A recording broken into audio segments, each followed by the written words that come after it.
You are listening to a Dynamicworksproductions podcast. This show is available on iTunes, Stitcher Radio Network, and many, many more podcast services around the world.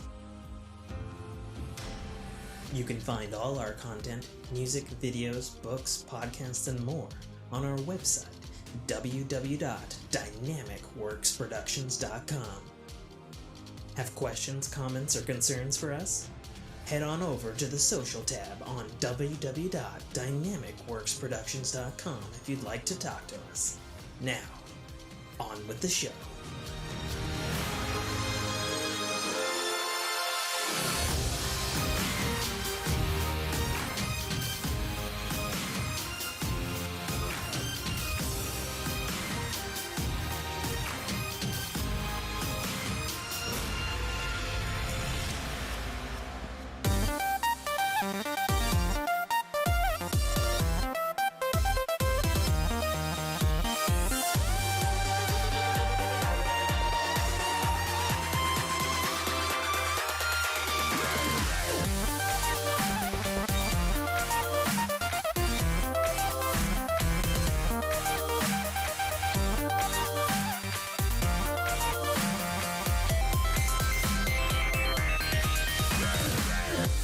What's going on, everybody? Welcome back to another episode of the Fork in Your Ear podcast. I'm your host, as always, author, podcaster, and gamer, Tim K. Trotter. Joining me, as always, who's currently manhandling a cat in front of his camera, the one, the only, Nate Fu. Good evening. Or Evening. morning, whenever you're listening to this. That's true. True. It is though technically evening for us. Correct. When we are recording. Hence. Although we have recorded in the evening going into mornings often. So there. When do you technically count it as morning? Come midnight or when the sun comes up? Yes. Okay. All right. Well, let's get into it.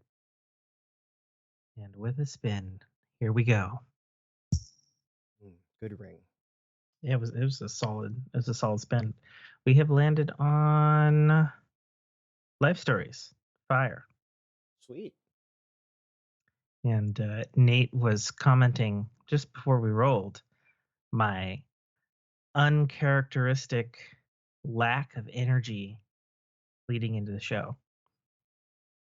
So I guess I shall answer his question since I didn't. And what you guys see, it's an audio format, but for the visual, we do a Skype call, and typically he's well lit. Oh yeah, I have my lighting way the fuck kind down. of bouncy, and I'm bouncy. Well, yeah, like you got a little pep in your step. Oh, God. Yeah, okay, well then I fake that well. Yeah. Then I answer the call, and it's like the room is dimly lit. There's a orange glow on his face. Yeah, I'm lit with very amber looking light right now, as Amber opposed is to my the color typical of your energy. Whoa. As opposed to my I don't know the song. Yeah. No, I briefly told Nate I've been hungover most of the day. It actually wasn't until about 4 hours ago when I started feeling a little bit more normal. What was the occasion, Tim? It was just a really long, rough week. And I had some just basic vodka cranberry last night. And I had a very large pint-sized glass. And I decided to have half of another one, which was a terrible, terrible mistake. Fair. And I'm mad about it because, of course, the fucking dogs and the Harley or whatever that is. Fucking, yeah. Which is weird because I'm not near a road. So I'm like, where the fuck is that? Oh God, don't come through in the audio, although they might. Yeah, just you can hear that that bike just rolling away. No, I'm mad because vodka doesn't do this to me, which is one of the things I like about vodka. Is like it doesn't have that like Right. There are certain alcohols that I can, creep up yeah, and then punch you in the face with drunkenness or throwing up. right. And I don't think it had that for me while I was drinking it, but holy fuck, when I woke up this morning, I was just like, well, nothing's getting done today. Speaking of, give me 1 sec. I got to open a window in here. It's already getting warm. Be right Sure. back. Go for it.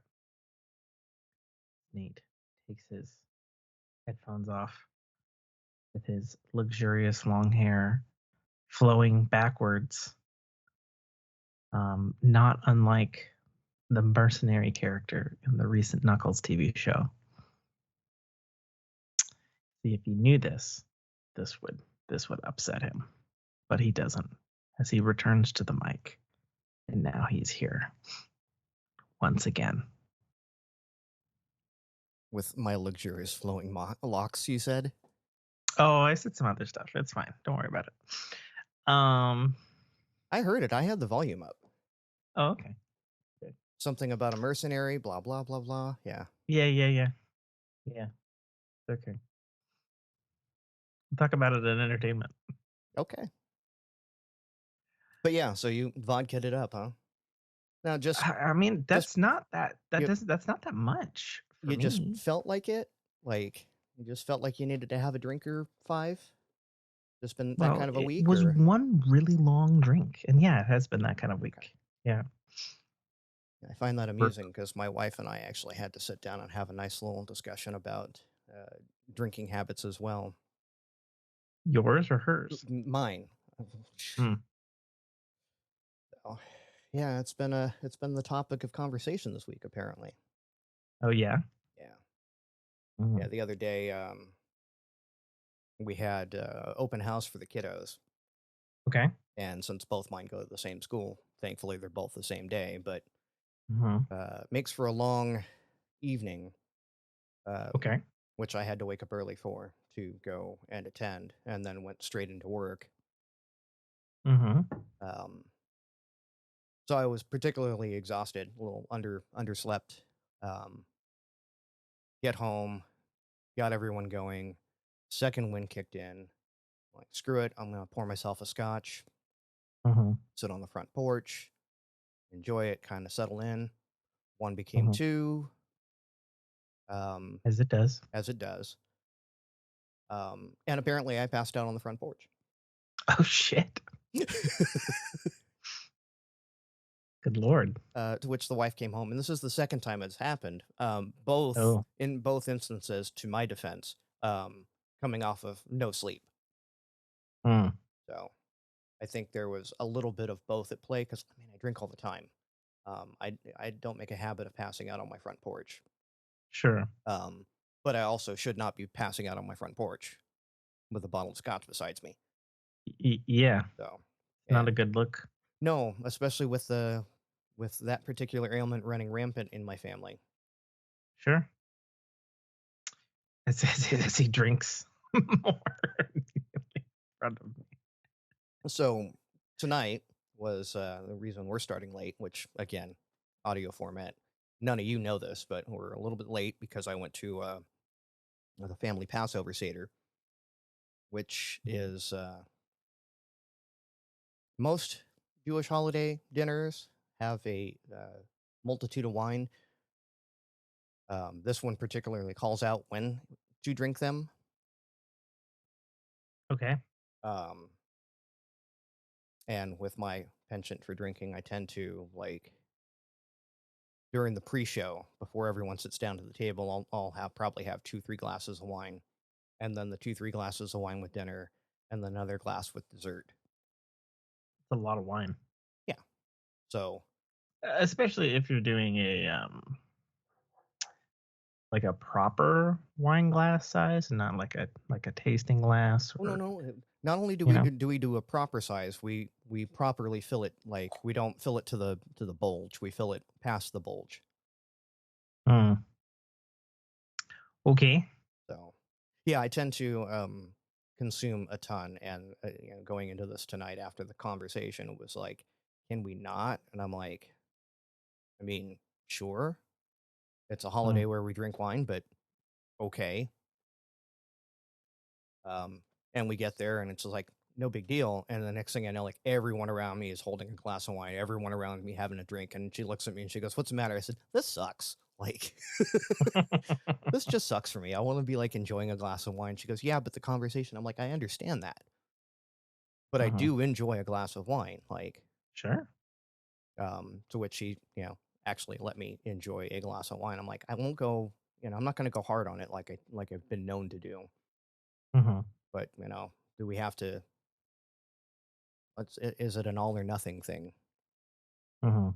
So yeah, that again, that conversation has come up a few times in our relationship because mother was an alcoholic, and that's what ended up killing her. Um, Mhm. Dad's no saint either. His brother Mhm. had issues with it. Like, Sure. yeah, it's a thing. Yeah. Well, it's going around. That's for sure. It goes around. I think we've talked probably a lot about that on the show. I think actually right before you came on, one of the last things we did with old Mike here was talking about that, Hmm. Oh yeah, Mike had his substance demons as abuse well. and all that sort of shit. Yeah. Um, I don't know. I think it's just, I don't know. It's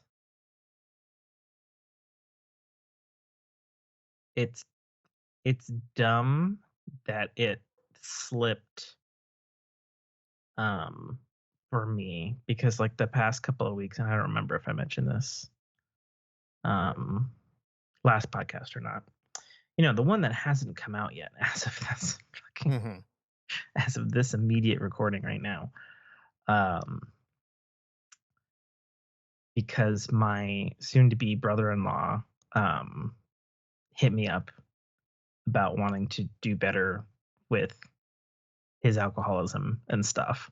Hmm. And so it's, I don't know. I don't know. Like it was just like a really tough week. Like my body's like beat to shit. Like I got a second-degree burn at work. Got cuts on my wrists and stuff from metal shavings and stuff getting Hmm. like all up in your clothes, and my hair and stuff, and bruises and stuff. And it's just a tough week, Yeah. as can happen. Um and so after physical therapy yesterday and doing a little bit of time with the wife, it was just like, you know what? I am going to splurge a little bit with money I don't have, and go get, go get some vodka. And actually, I kept it under $100. Don't don't Nice. don't give me that look as your Oh cat no, no, no, no moons look. me. um but yeah, no, so I got some rum, which confused me in the store, which normally doesn't, because apparently all but the private stock of my usual Captain Morgan, like all the labels changed, and I was like, Oh God. I Yeah. don't know what the fuck I'm buying. I was like, what's the difference between classic and limited? And then, like they went to um like a kind of pirate map parchment paper, Sure. like white and black print, with I think the limited one was in red ink on the title, and I was just like, I I normally know what I'm looking at, Right. but this Right. particular brand, but I don't know the fucking difference between these two, and I didn't fucking feel like spending time or Googling it. So I just spent a couple extra dollars and got a whole bottle of the old Private Reserve. Nice. And got I, that in a I case will say of White Claw. when they do change the label, I just, you can typically go back to, I usually spend $80 or $70 on this bottle, and here's the $70 bottle. Mm-hmm. So. Yeah. So monetarily, like I kept it under, and I had it late too. Like it was like 11 o'clock. Did you eat last night? I did. It wasn't a great meal because I was tired. So I had a little microwave thing, and we found some.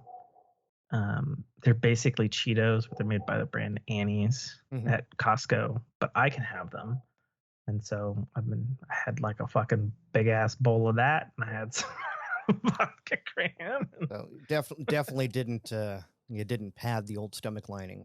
So that probably contributed as well. No, you're probably right. And it had been a minute since I had a lick of anything. So yeah, I don't know. It's just that myriad thing. Like we've all experienced this probably hundreds and hundreds of times, and it's just that regret of going too far when you know you can be better and or have been better, and you were trying to do it recreationally and you pushed it too far. Right. You're trying to round off the edges, and you end up just dulling everything. Well, yeah, basically.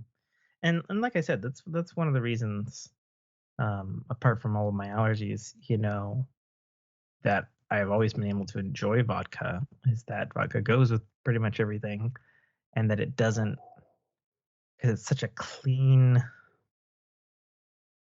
I don't know, buzz or high or whatever you want to call it. Mm-hmm. Like I said, it's not like a whiskey or a beer or rum or something else that, like, if you have too much, it sneaks up on you and drags you under the waves, so to speak. So, yeah, I don't know. So no, I was basically just it wasn't a particularly amazing or relaxing Saturday. I woke up more tired, more cranky, like more sore than when I went to bed, and I'm like, and it was like fucking 11:30 in the morning, and I'm like, well, that podcast is not getting edited, and I like barely ate breakfast and whatever. So it goes. Yep. So it goes. So yeah, folks, that's why my energy is particularly low, because my energy is just starting to come back, and it probably shouldn't, because in other life stuff, the night job that was supposed to occur Monday got fucking pushed back again. So after the show, I should probably go sleep. So you got to get up. You got to get up early Monday. I don't have to get up early Monday. I'm doing shop stuff for Monday, Tuesday for sure. Because we just did a bunch of huge tear outs of old sliders. So I have the contents of 2 whole sliding doors in my garage taking up way too much space. And so I've got to chop everything down, and then re-put it back on the truck in mostly pure aluminum form, so I can take it to the old aluminum recycling place. That's nice that you can kind of recover some of that material cost, right? I mean, yeah, it'll be a lot of work. Sure. Is it worth what you're getting paid for the material cost? Right. I don't know. Maybe. maybe. Yeah. Because like I personally like to try to do it correctly. Like I will clean the cobwebs out. I'll wipe things down, and because the cleaner the material at this particular place, the higher um the return is Hmm. on it. So whatever. So it'll just be that, and then checking a ton of product that came in also on Friday, and I don't know. I feel like I fucked myself over by essentially wrecking my Saturday. So now I really only have Sunday. But Sundays aren't really my day unless I get up early, Hmm. before the wife gets up, because then after that, that's the wife time. So I don't know. Good luck. Yeah. I need a weekend from this from this weekend. No, the only thing I did do today was um I did manage to watch, and I'll talk about it in entertainment, but I did manage to watch the entirety of the Knuckles TV series that came out yesterday. Oh, I haven't gotten to see it yet. I forgot that it came out. I'll talk about it in entertainment, Yeah. man. Okay. um, but yeah, that's pretty much life stories, I guess, for Yeah. me. On that same note, with the whole night shift thing, the the product that we're testing, that we've been running for 24 hours a day to just get raw cycles in, um, it failed. It failed a Awesome, it failed a mid test check, and terrific. at this point, I don't know what the results will be. Like, it Mm, wasn't a catastrophic failure. It was just like, oh, the leakage was a little high, the timing was a little off, and it seems to have developed some sort of a friction mark, and we don't know why. mm, But it might be just, I mean, because again, it's now 80. We put it through 80% of its life at this yeah. point. So this might just be one of those things. Like 80%, it's still a functioning valve. Is just a little looser. Mm. So Fair enough. we'll see. Because yeah, I'm coming off this night shift in 2 weeks. And that's it. I'm not doing it for a while. Will Immediately it be taking. somebody else's problem? It'll be someone else's problem. And I'm taking two Okay. days off because I'll be capped out on vacation by the time this thing finishes. So 2 days off Mhm. immediately to get under the cap so that I have just enough vacation time left for my trip up to see you. Oh yeah, yeah, yeah, yeah. But isn't that towards the end of May? Yes. Actually, it is the end of May, Yes. into June. Yeah, Yes. yeah, yeah, yeah, yeah. So I have plenty because it's past. We've talked about this already, but it's past my sister-in-law's wedding. Yes. We thought it was Yeah, going to be that which is weekend, and it good. turns out it was the weekend after. Which It'll is be good the because weekend of my birthday. yeah, yeah. So there you go. So we'll attempt to. I think I said we should at least attempt to arrange maybe a podcast record here Hmm. and like a dinner or something That, somewhere, that works for me. something, whatever. I don't know. I'll be up there. Let's see. Be up here for a bit. Thursday, Yeah. Friday, Saturday, Sunday. Um, and then, yeah, I think I'm taking Monday off. Monday just as a recovery day. Mhm. So, yeah, I'll be up there for a few days. We've got some stuff planned. I think we're going to, what is it? The Wolf Lodge? I don't know. Oh, the Red Lion. No, it's Thought you were going to Red Lion. like an amusement park that you guys have up there. Great Wolf Lodge? Great Wolf Adventure? I don't know. And not Northwest Trek, No. because that's not an amusement park. We don't. We have.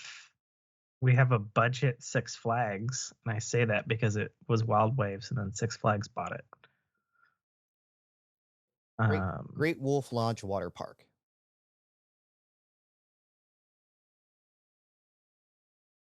Well, that's gonna have to get Googled because I've never fucking heard of it. Yeah, apparently it's an indoor water park. And then we're going to the Science Center. Yep. Classic. Where the fuck? Oh, Jesus, it's in Centralia. Okay, that's why I've never heard of it.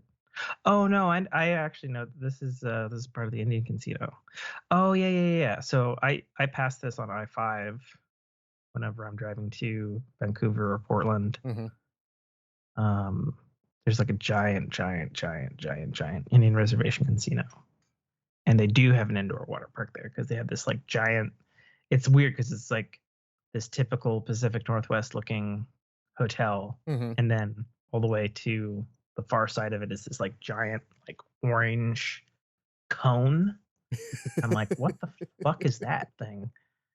And it's like some insane slide that they have. I looked it up one time. So yeah, so that has been there for a while. So okay. Yeah, I think that's one of the things on the. Yeah, I see the orange cone in an external photo, the orange funnel. Yep. Mm-hmm. Yeah. I didn't even look at pictures of this. I looked at where it was, and then I was like, oh yeah, okay, I know. Yeah, I know this one. I don't drive by it that often. Yeah. I bet you don't. And it'll probably be about a 3-hour drive for you for where you're staying. Yes. So you know. Okay, but that's cool. Well, you'll have to give me the 411 on that for sure. Yeah, we're just hoping that, whether the weather cooperates or not, everything we're doing this time up there is going to be indoors. So even if it's a pretty safe bet. Yeah. If it's Seattle rainy, we'll still be fine. Yeah, you'll be fine in like 80% of the Science Center stuff. Have you been to the Science Center before? I have not.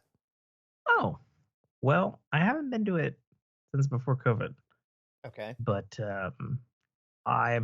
I have a particular fondness for the Science Center. It's terrific. They also I think it was closed the last time we were up there. Could be. It closes down from time to time whenever they got to pull out exhibits and stuff. Have you guys done the EMP? The EMP? Experience Music Project? No. Oh, you would probably like that. Okay. It's all about old famous dead musicians like Jimi Hendrix and stuff like that, and it's all interactive. And is that in the Science Center as well, or? It's like right next to it. It's like right next to it and the Space Needle. It's like all. Yeah. We went to the Space Needle last time we were up there, and I think it was it was COVID that had everything shut down still. Yeah, you'd be able to see the Experience Music Project from the Space Needle because it has like the weirdest architecture design ever because it's designed to look like a smashed guitar. Oh, nice. Okay. From the air. It only really looks like that on like Google Earth, but everywhere else it just looks like a weird piece of shit in the city. But it's a good museum. Okay. And I think they also added the science fiction portion to that museum as well. Ooh. So they have stuff like, I've never been, but I see the flyers and stuff there. Like, so they'll have like the original stuff from Aliens and Star Wars and like come see the props and that sort of thing. So yeah. But yeah, Science Center.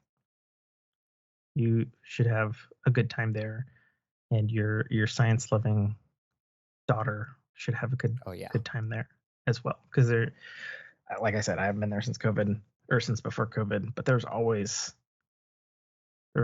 good stuff for the kids. Good to know. Yeah, for sure.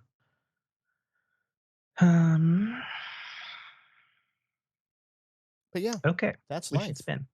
Yeah, we should spin. Nope. Okay. Which one's there? Video games. Vigi games. We're gonna go up to my new markers for Yep. our new thing. Actually, we posted a lot of Nikki stuff. Oh yeah, Delta. Okay, we actually have some good stuff in here. Yeah, I figured you would. You definitely want to talk about Delta. Yeah, where the fuck is the? Did I go buy it already? Or is There there we go. just that much stuff? April 14th, and yeah, there is a bunch of stuff. 9th. You Yeah. finally started FS7 Rebirth. Yeah. Cool. Well, I guess I'm about 12 hours into Final Fantasy VII Rebirth. I'm having a complicated relationship with it in terms of my enjoyment for 3 reasons. One, my real life is getting in the way. And so when I have time to play it, like would be have been today, had I not just worked my day, I would be enjoying it immensely, because so far I am enjoying it immensely. But there are also some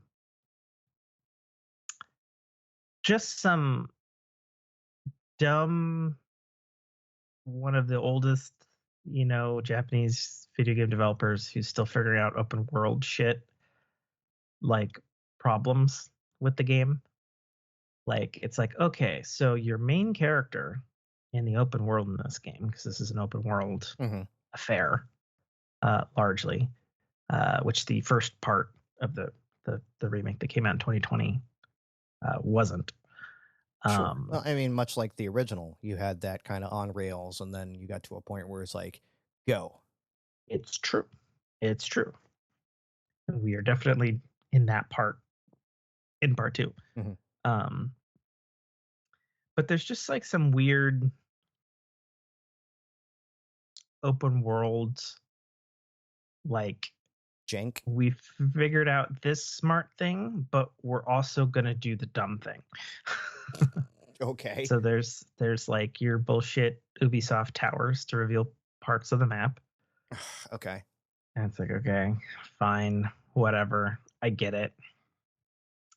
But like your main character you're running around as is, of course, Cloud Strife, and it's like, okay, so I can leap from 20 stories up a cliff as my dude, but when I call my big giant chicken Chocobo Final Fantasy thing to ride around quickly, Chocobo fucking won't jump over a 2-inch rock.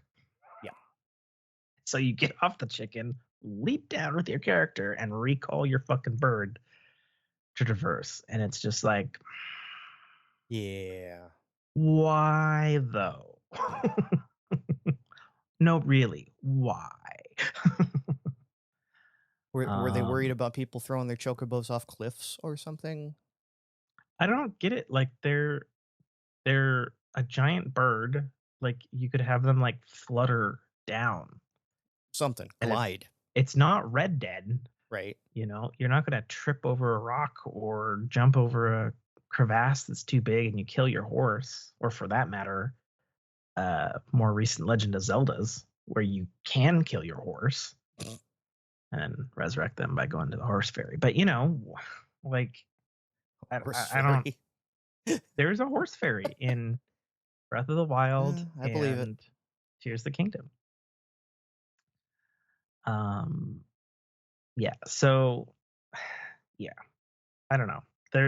Some of the open world stuff is annoying on a mechanical level. On a, oh shit, this game's probably fucking huge level. Okay. It's like, I'm gonna be here a while. Again, much like the original, once you went into the open world, it's like, yeah, go search every blade of grass to level up. in the original, yes, you did have a 3D open world or big map that you could move about, but you were a chibi character running across green polygons to the next town that you could see on the horizon with random encounters. All of that stuff is fleshed out with granularity. Oh, fun.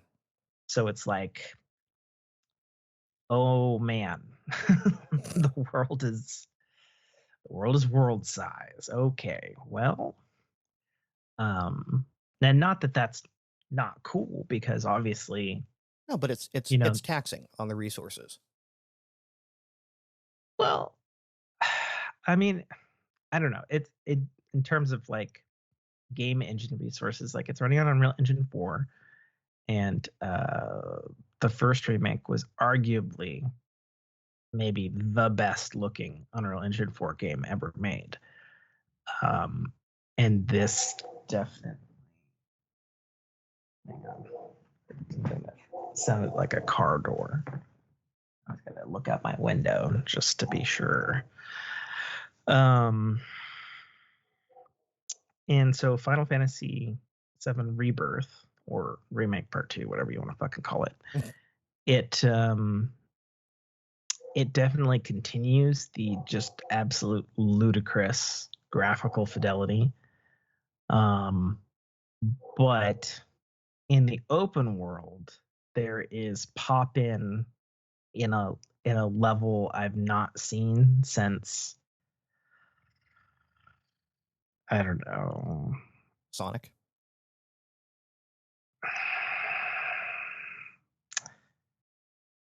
It's up there. I wouldn't say Sonic. Sonic is still absolutely the worst because you can't see it until you're on top of it and it just fucking magically appears. It definitely has like level of detail and you can see stuff.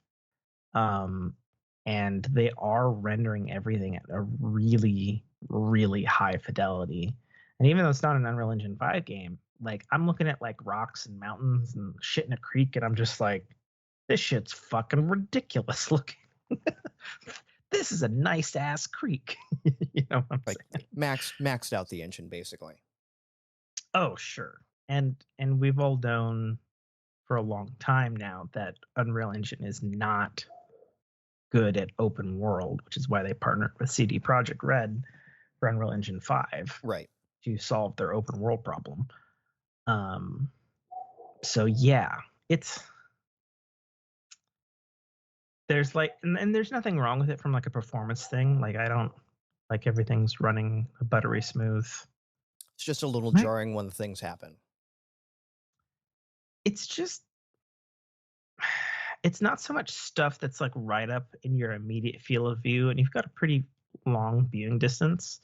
But if you're in like a big flat grasslands and you're heading towards a mountain, and you can visibly see the mountain go from like,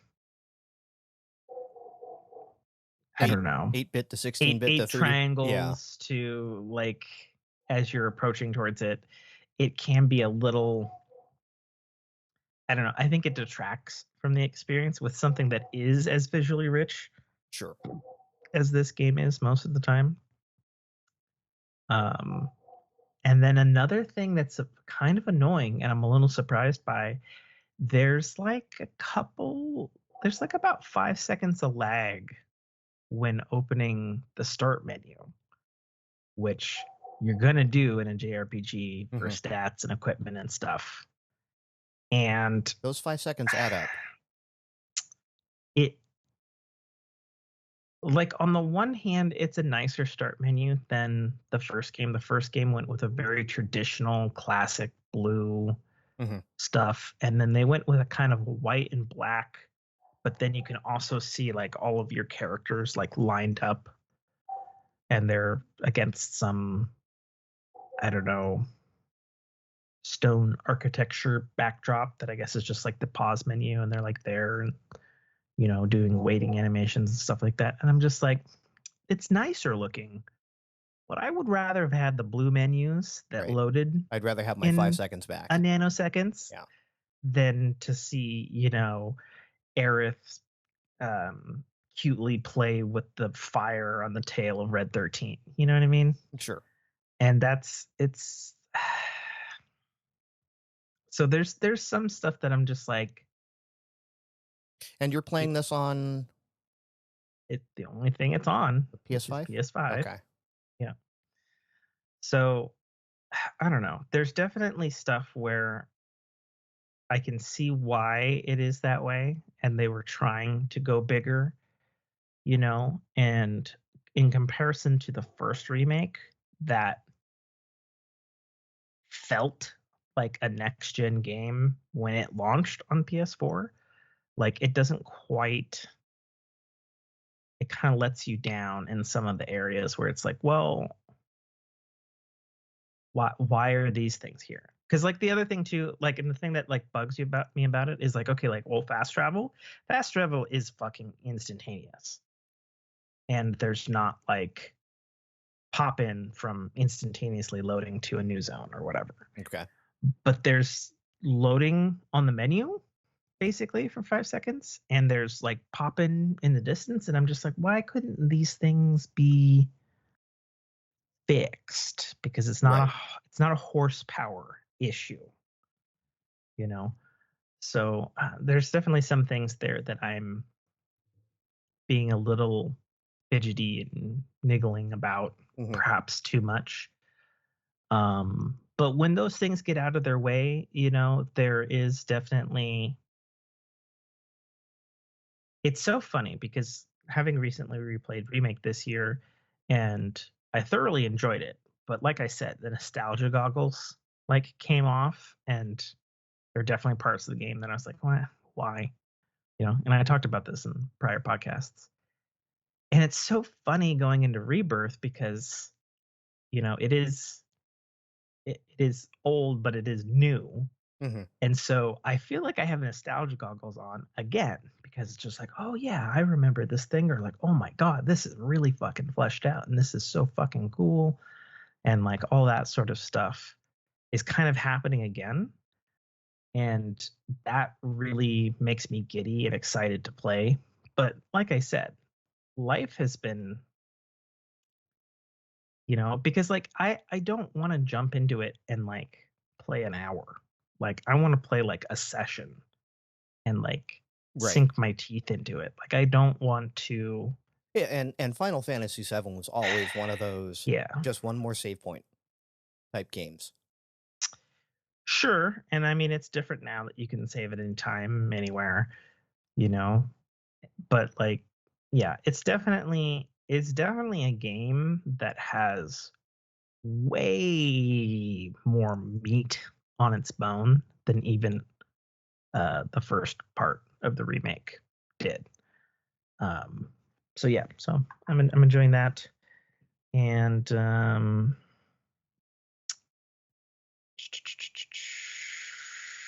what else happened? Oh yeah, so thanks to the European Union that has forced Apple to change all their shit, Apple basically threw up their hands a week ago and we're like, you know what? Fuck it. Just fucking let it. Yeah. Just let emulators on, let all the things. Like we're just gonna, we don't fucking care anymore. We're just done fighting on all of this shit. And so now there is a emulator on the iOS official app store for free called Delta, which many people, myself included, remember the particular man behind this who developed a emulator back in the jailbreak days called GBA for iOS, which was a fucking amazing Game Boy Advance emulator for like the original iPhone. Yeah, that went through its issues and got stolen and republished and. Yeah, well, there was a side thing to it where there was like 6 other emulators that came out the day that this was allowed, and 2 of them stole the literal code that Delta runs on, and so those got struck down. But as of right now, you can get Delta Game Emulator on iPhone. And it's solid And from what I'm hearing. it is, let me tell you, Nate, I've spent a lot of time with this emulator. It is fucking immaculate. Like, it's not just a little bit good. It puts like some of the emulated versions of the games that are on Nintendo's digital old game library that are emulated, right? Puts them to shame. Honestly, it just puts them to fucking shame. So Delta will let you play NES, Super NES, Nintendo 64, Game Boy, Game Boy Color, Game Boy Advance, and Nintendo DS titles, all on your iPhone. Obviously, you have to procure the ROMs yourselves. Obviously, me and Nate probably have different opinions on ROM stuff. Personally, for me, and for the most of the internet, and legally speaking, it is fine to have a digital ROM if you own a copy yourself legally. Yeah, just like back when we used to have the CD key gens. Yeah. As long as you had that, like, instead of having to constantly fish out a CD. You're kidding. There's still CD key gens. Right. Like, that's still a thing. But yeah, instead of having to find your damn disc every time you wanted to play a game, you could crack it and then launch it. Well, find your jewel case with the key in it and the disc. Right. Yeah. Exactly. But yeah. So yeah, ROMs. Yeah. So you can play any of those consoles and any games that you can find the ROM for. You can download it straight through web browser, and the app will find it in your iPhone. No problems, no muss, no fuss. They have very, very well designed touchscreen controls, complete with haptics that make it feel a little more real and a little more lively. But the real icing on the cake is, and most emulators do this, is comprehensive save state system with rewind and fast forward.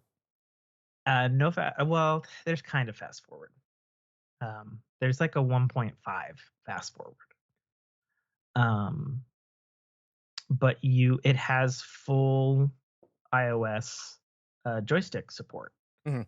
So you can hook your Nintendo Switch controller up, your Joy-Cons, your PS5 controller, your PS4 controller, a myriad of Xbox controllers, or anything in between to play these with button remapping. Yep.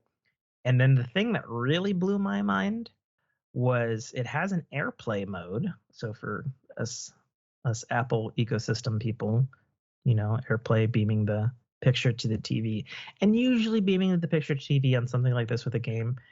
Like, for example, if I wanted to beam my Honkai Star Rail to my TV, I can do it, but it's not a good experience because just the lag of what that entails processor wise. This motherfucker has a full AirPlay mode where your phone goes black. It just has the menu for Delta, and it just puts the game on the screen without lag. Nice. And I'm just like, oh man.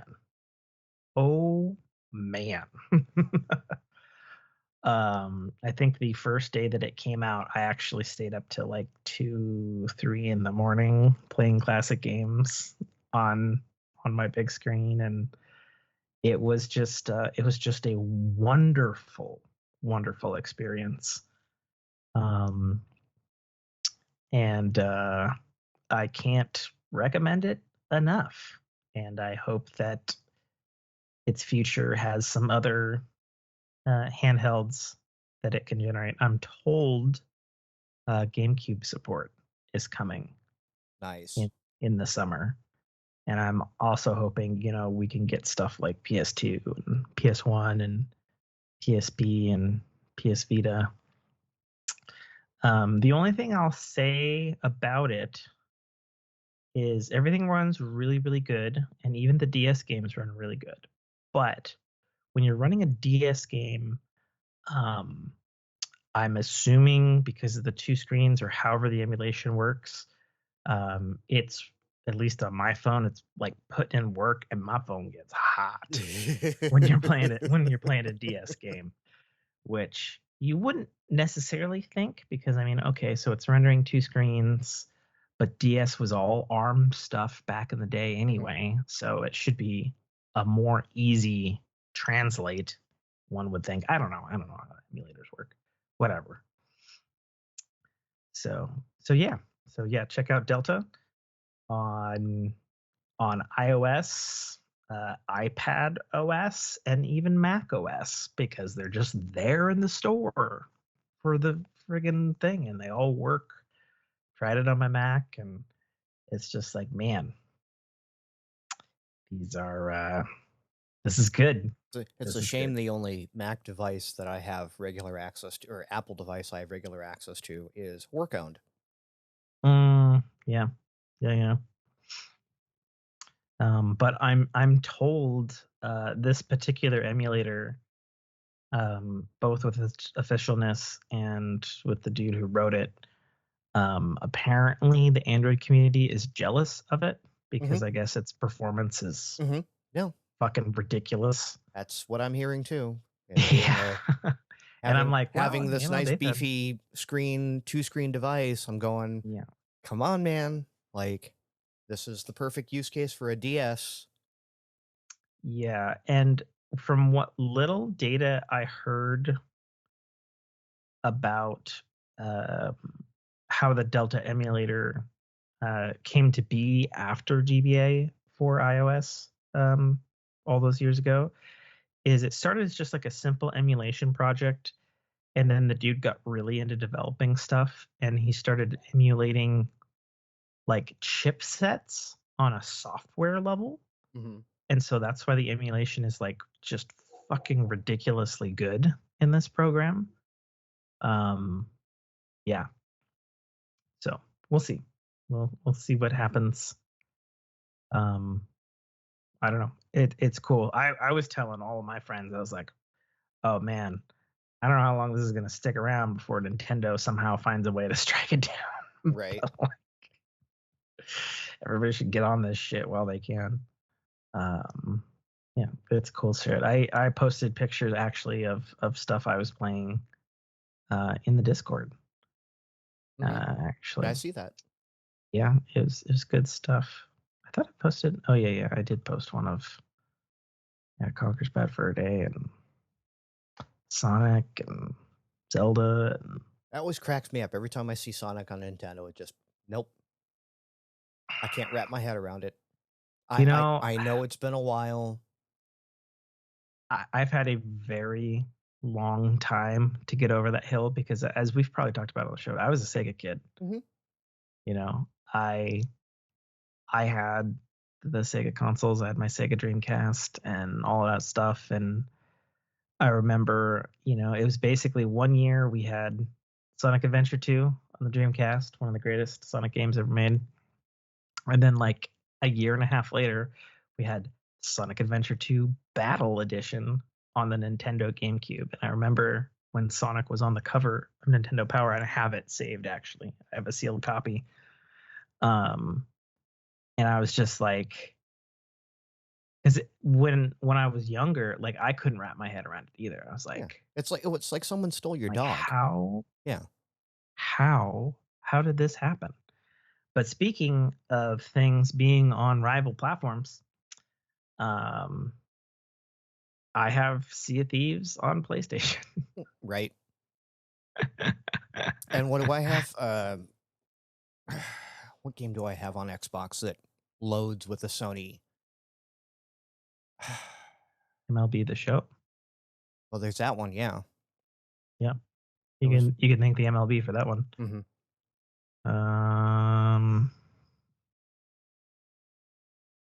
I have Helldivers on PC through, yeah. True, but that's PC. But that's PC. Yeah. Anywho, yeah, it's weird. It is weird. I don't dislike it. It's just one of those, again, being the Sega kid, you have your Mario, we have our Sonic. True. To, see Sonic and Mario in the same game is just like, the fuck is going on here? What topsy-turvy world is this? It was like seeing Who Framed Roger Rabbit and seeing Warner Brother and Disney characters side by side, right? It just, well, that's as like amusing as it was weird. That's like it's like the Super Smash Brothers games, where it has so many ridiculous beloved video game characters, some of which never fucking appeared on a Nintendo platform. Mm-hmm. You can make Mario fight Sonic fighting Cloud Strife from Final Fantasy VII, which never came out on a Nintendo platform. Like you can have them duke it out against. Is Master Chief in there yet? No, sadly, he did not.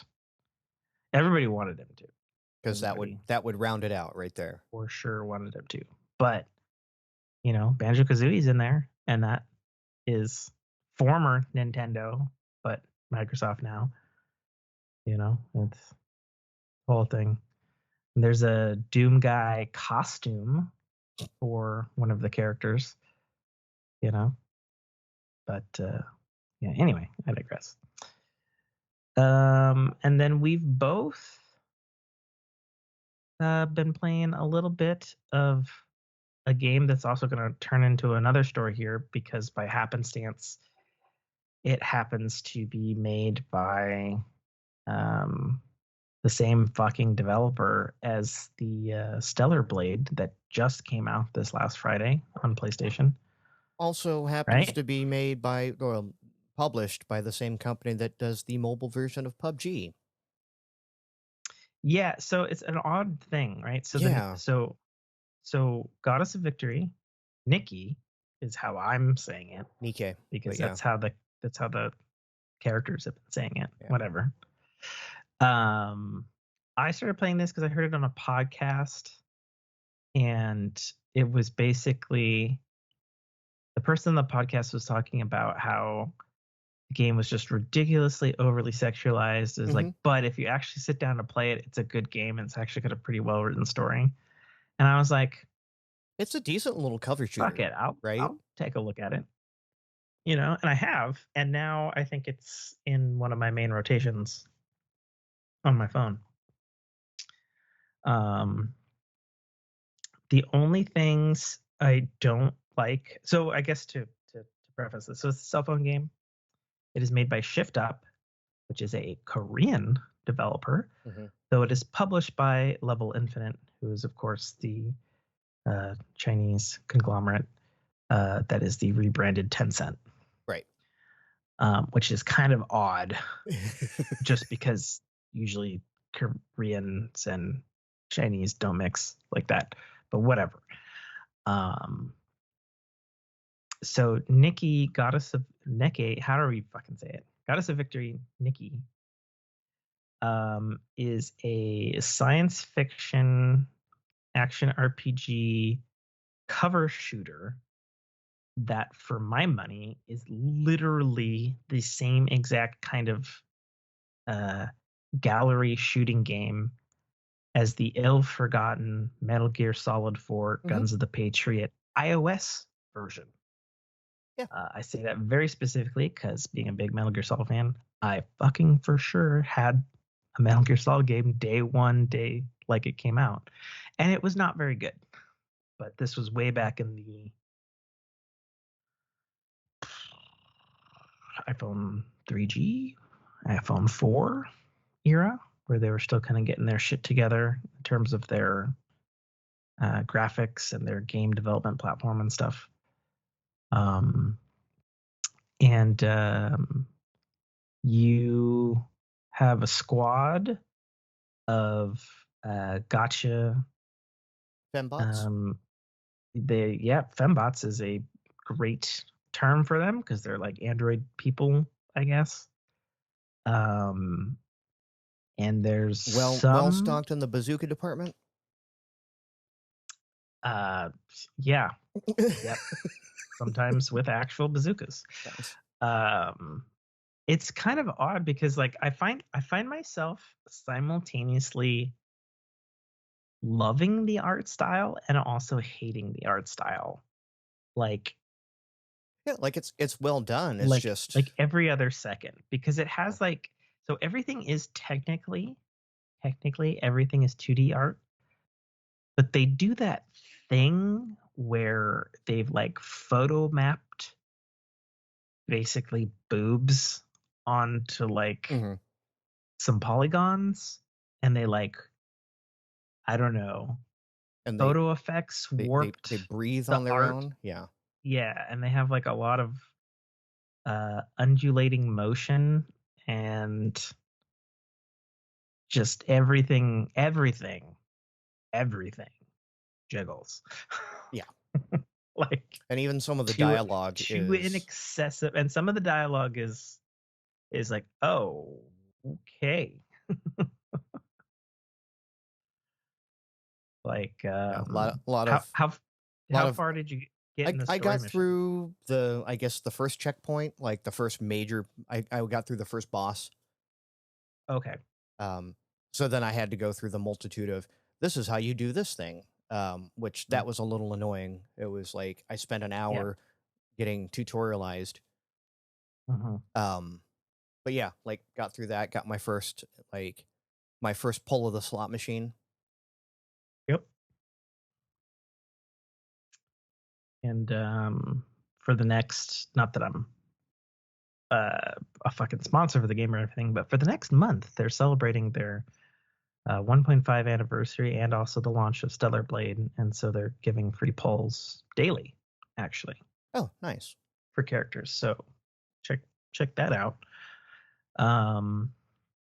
But yeah, you get loot, you upgrade their stats. You have conversations with them to raise your relationship ranks.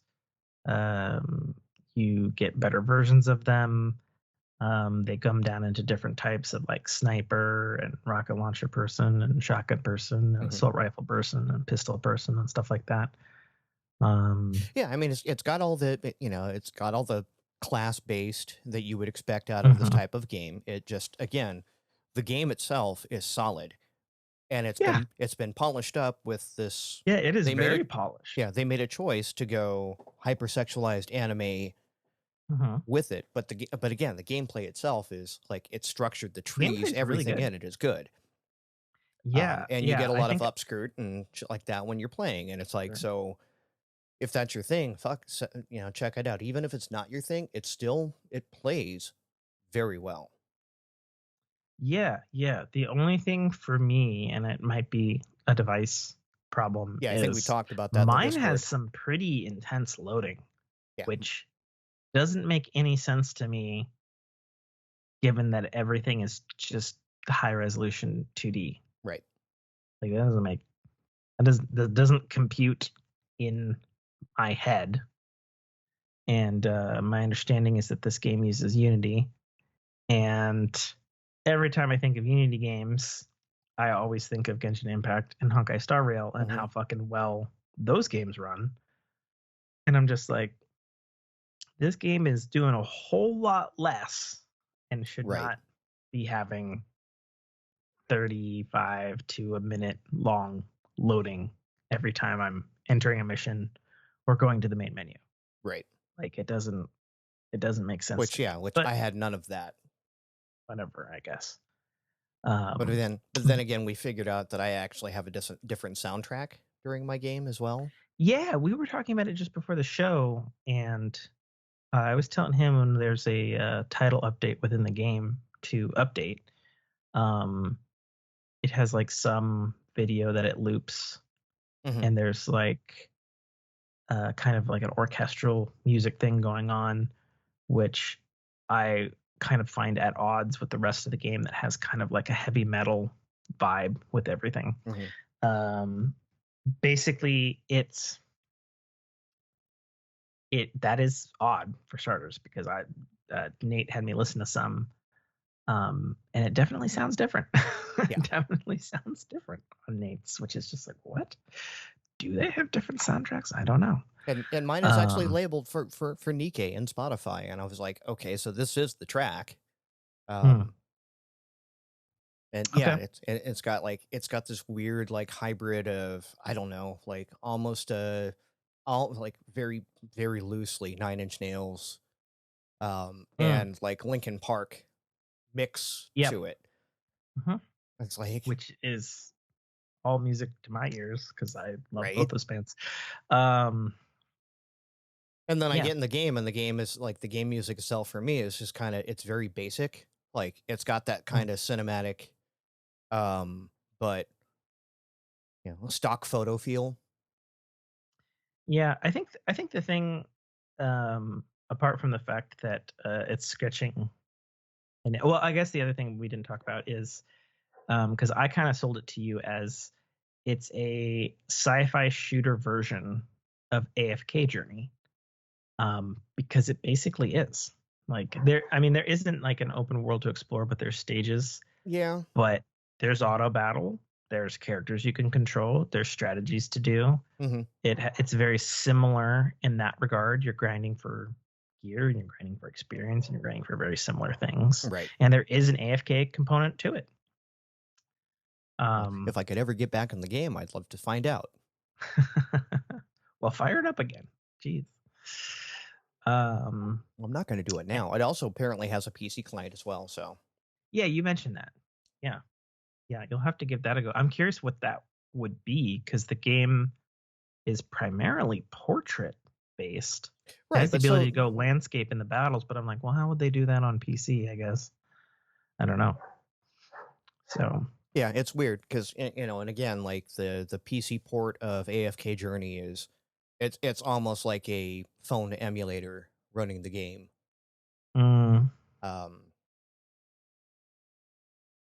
So like you're getting all the windows that you would have on. Yeah, and like I'm using the mouse to touch things, but it's almost like it's waiting for, like, I have to click and then let go for a certain amount of time before it actually registers the click. You know what? I bet you that probably is. Since it is an Unreal Engine game, it was probably just Unity, right? Not AFK. Oh, okay, yeah. AFK is Unreal Engine 5. Yes. But I bet you it's like they just kind of hit the PC mode on the way that it was made when they made it on PC, and they just like pushed over like the clicking interface, because that's how it would be developed, you know? I mean, that sounds and about so they right. didn't even make you screens that are appropriate for your platform. Yeah. Yeah, for sure. But I'm enjoying it. I'm enjoying the gameplay. It's scratching a sci-fi itch for me, which is a better itch to scratch than AFK Journey's fantasy vibe, personally, for me. But a thing that I will say it does light years beyond better than AFK Journey is the story is actually really well written. It's super dark. Yeah. Like it is like way fucking darker than even like the screenshots or a video of it would have you believe. Like I'm on chapter 3, and there's some shit going on, and there's some shit that happened, and I'm just like, holy shit! I mean, the shit that happens in the very opening is just like, oh, it's going to be like this, huh? Yeah. But so not only is the story well written, something I was complaining about AFK Journey was voice acting is way better. Oh yeah, just light years better than AFK Journeys. Like they got proper voice actors, they got proper voice direction. Like there's not shitty voice acting in this game. But Yeah, I've gotten yeah, to the point of AFK that I'm like skipping. yeah, I'm just skipping stuff in AFK. So, yeah. So Nikki got us a victory. iOS, Android, PC. Check it out. Free to play. I'm having a good time with it.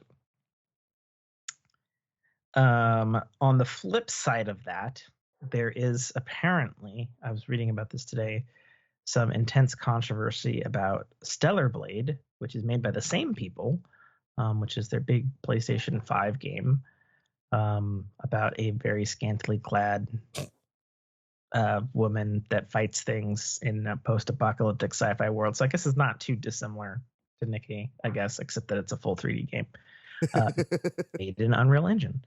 But I guess the thing is, people who paid for the game, I guess, one of the big selling points is that you're playing as like a very hot chick. That I guess is based on some super famous Korean models, like actual body, like she was the body model, face scan, body scan, all that sort of stuff.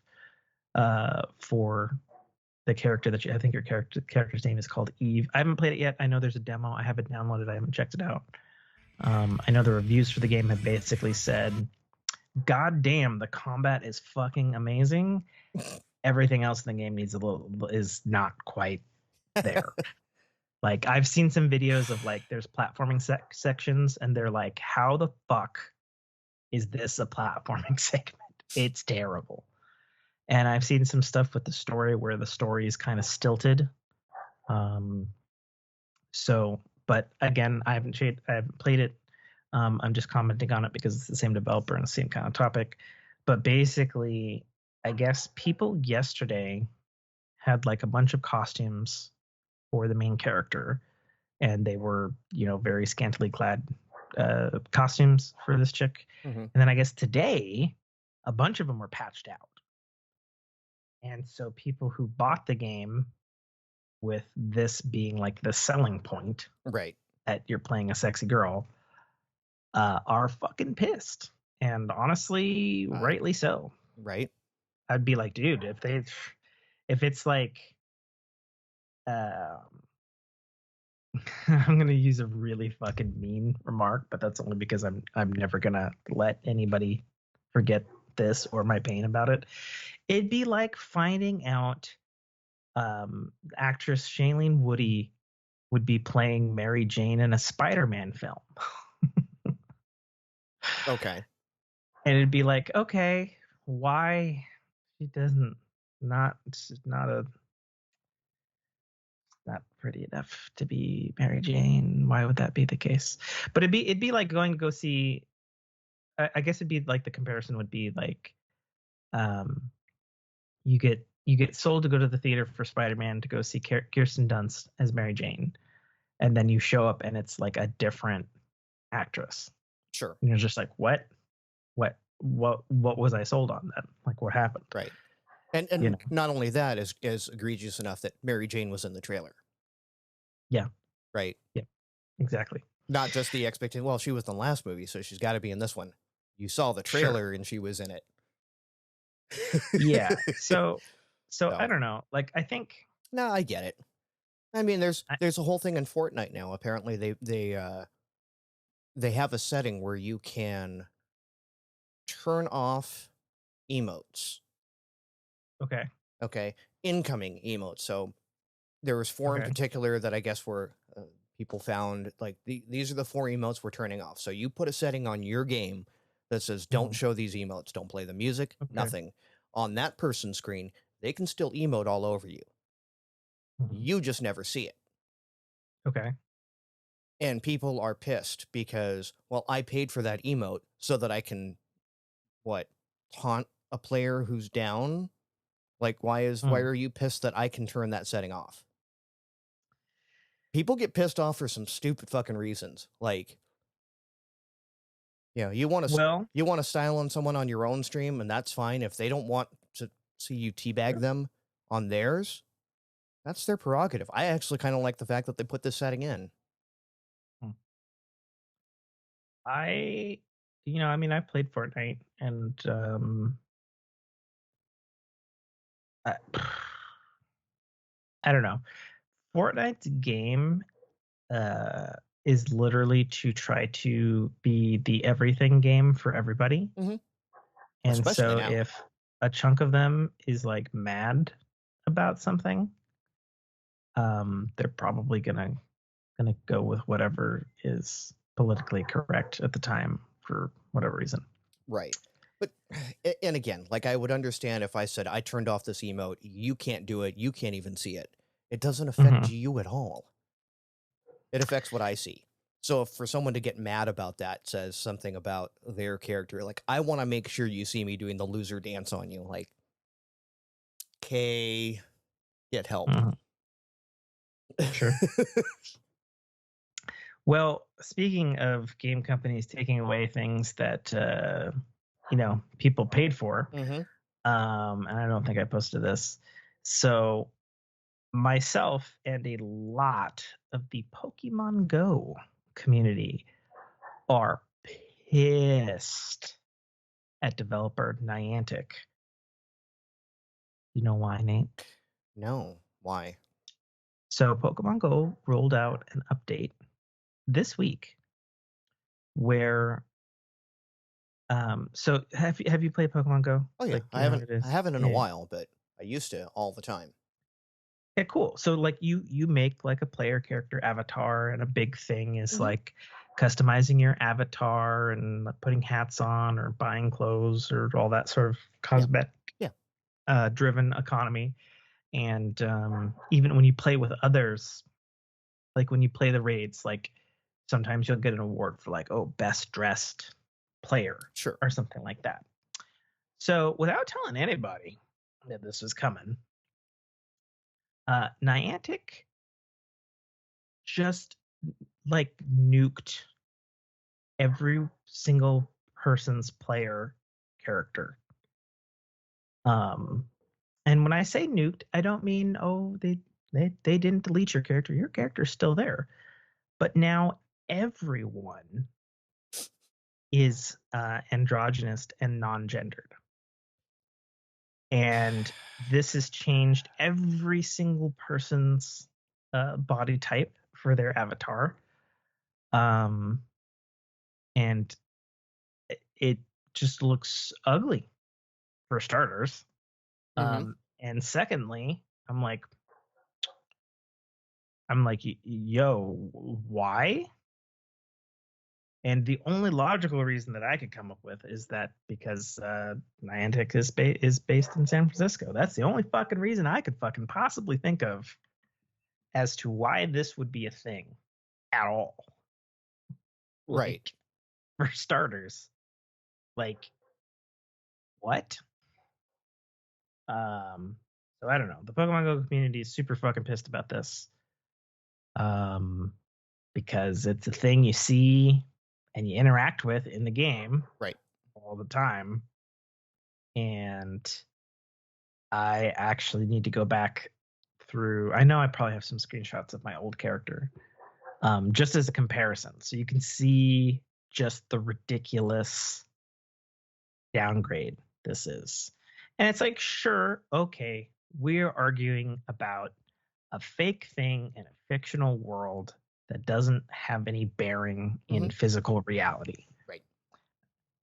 However, not unlike the Stellar Blade thing that I guess is going on, that's very fresh as of this recording. Why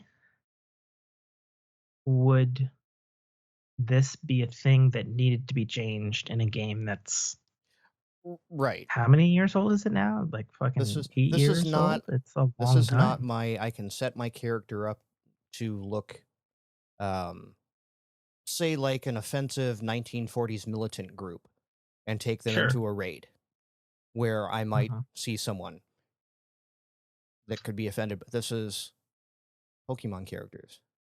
Yeah. And a very limited set at that. Yeah. It's very weird. It is so, so fucking weird. Yeah. That's a misstep. Like, And it's just like, okay, well, I guess I'm never doing anything with that part of the game ever Yeah, again. Because like I know we totally go spent money on against. that part. This is a rule, but when you're going to strive for representation by representing no one, you've missed the point. Yeah. Well, and so it's funny because the Pokemon community shot back and they're like, okay, so now everybody is like fucking like a generic Lego man. Mm-hmm. Everybody's flat chested. Nobody has any curves. And then another portion of the Pokemon Go community, because I was looking at Reddit on this, they're like, okay, cool. So they're just fat people don't exist. I can't represent like myself, who's a big fucking Snorlax sized dude. Like, what the fuck? Right. Like, like what the fuck? You just took that choice away from me. Like, it's crazy. So it's just like, I don't know. I have no idea. I have no idea what Niantic was thinking. And I almost wonder if this is going to have to be yet another of maybe a bazillion things that Niantic has done where Big Daddy, Nintendo, and the Pokemon Company have to step in and go, nah, Niantic. Right. Change this fucking thing. Change it back or fix it or whatever the hell they're going to do. Because, like, it's just weird. It's just so fucking weird. Okay, let's see. There's amazing Xbox Series X's and controllers that are skinned in X-Men 97 stuff. And they're amazing and they're cool and they're colorful, but you can't buy them. And I don't understand. Like, what is the point of advertising and showing this to people if it's not something that people can buy, or even if it's just a fucking one-off, enter the limited contest thing. Like, I don't get it. Like, what marketing point are you doing or making with I don't know. something that you I think I can't said get? that's cool that they're doing it. It is ugly as sin. yeah, you don't like it. Like, that controller looks like one of those, like, oh, buy, my first Xbox controller. Sure. And there's actually more than that. They have one for every character. They got a Gambit controller, a Storm controller, all the X-Men. They all have So a color. if you buy the Gambit controller, do the batteries come dead? Well, but you can't buy.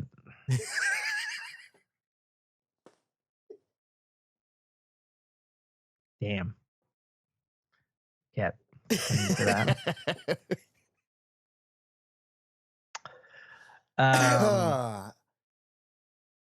Tip your waiters, I'll be here all night. Anyways, you can't buy them. It doesn't matter. Moving on. I thought this was fucking hilarious. So Fallout is all the rage right now. Mm-hmm. And actually, an article I read just a few hours ago. Apparently, new copies and used copies of Fallout 4 are fucking sold out fucking everywhere. Mm-hmm. With the surging popularity of the Fallout Amazon show. As of April 25th, so a couple days ago, Bethesda Game Studios launched the official next generation upgrade for Xbox Series X and PlayStation 5. So you can get all the speed benefits, improvement, there's lighting improvement, and there's like a laundry list of like 150 different bugs that they actually fixed after having stopped work on the game, which is odd, but okay, cool. Whatever, take it. Everybody in the Xbox family gets that shit for free because, of course, Xbox owns Bethesda, and on PlayStation, you do gotta pay for that upgrade, which, on the one hand, can seem lame and scummy. Mm-hmm.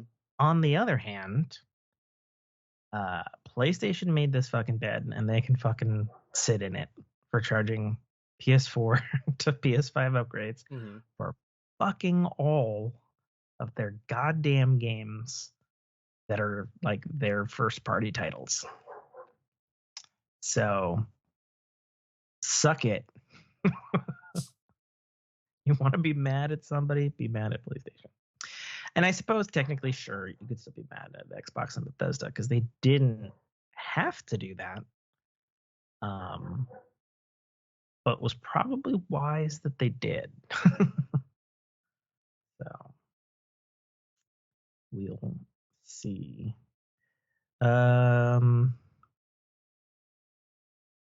That's it on video games. Yeah? Yeah. Yeah. All right. I have the PC client of Nikkei running. And Of yeah, course. no, I see like the loading time on this is just to get to the menu is like, what? Now granted I didn't install it on my NVMe. Nope.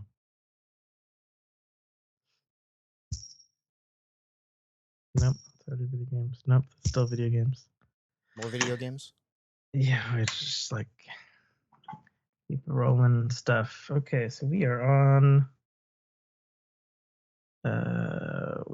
technology, and we got a couple of things here.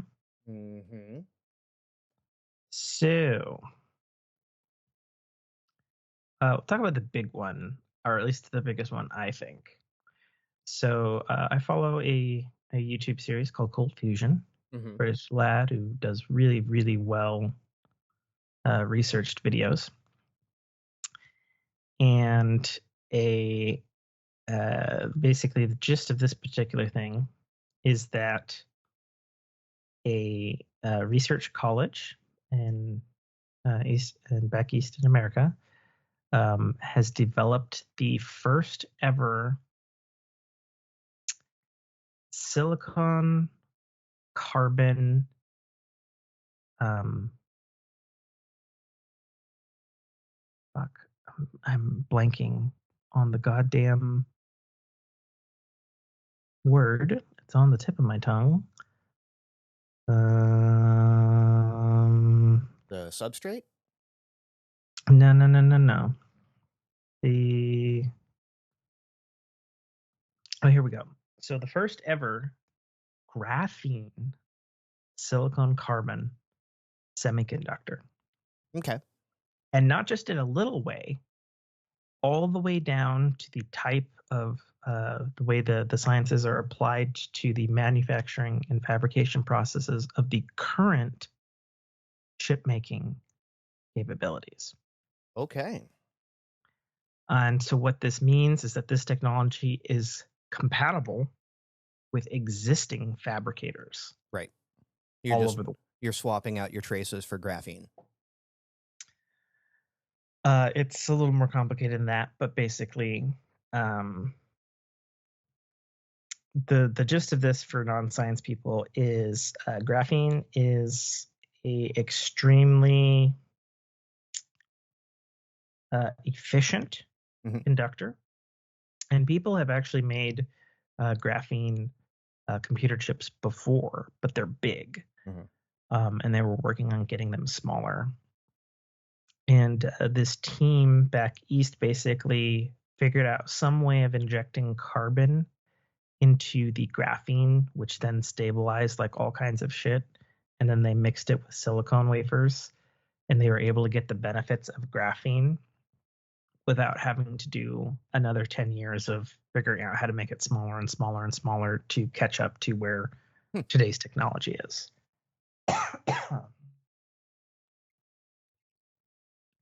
And so what that means in layman's terms is because graphene is way more durable with the electricity that's running through it, and it's way cooler as far as a heat generating property.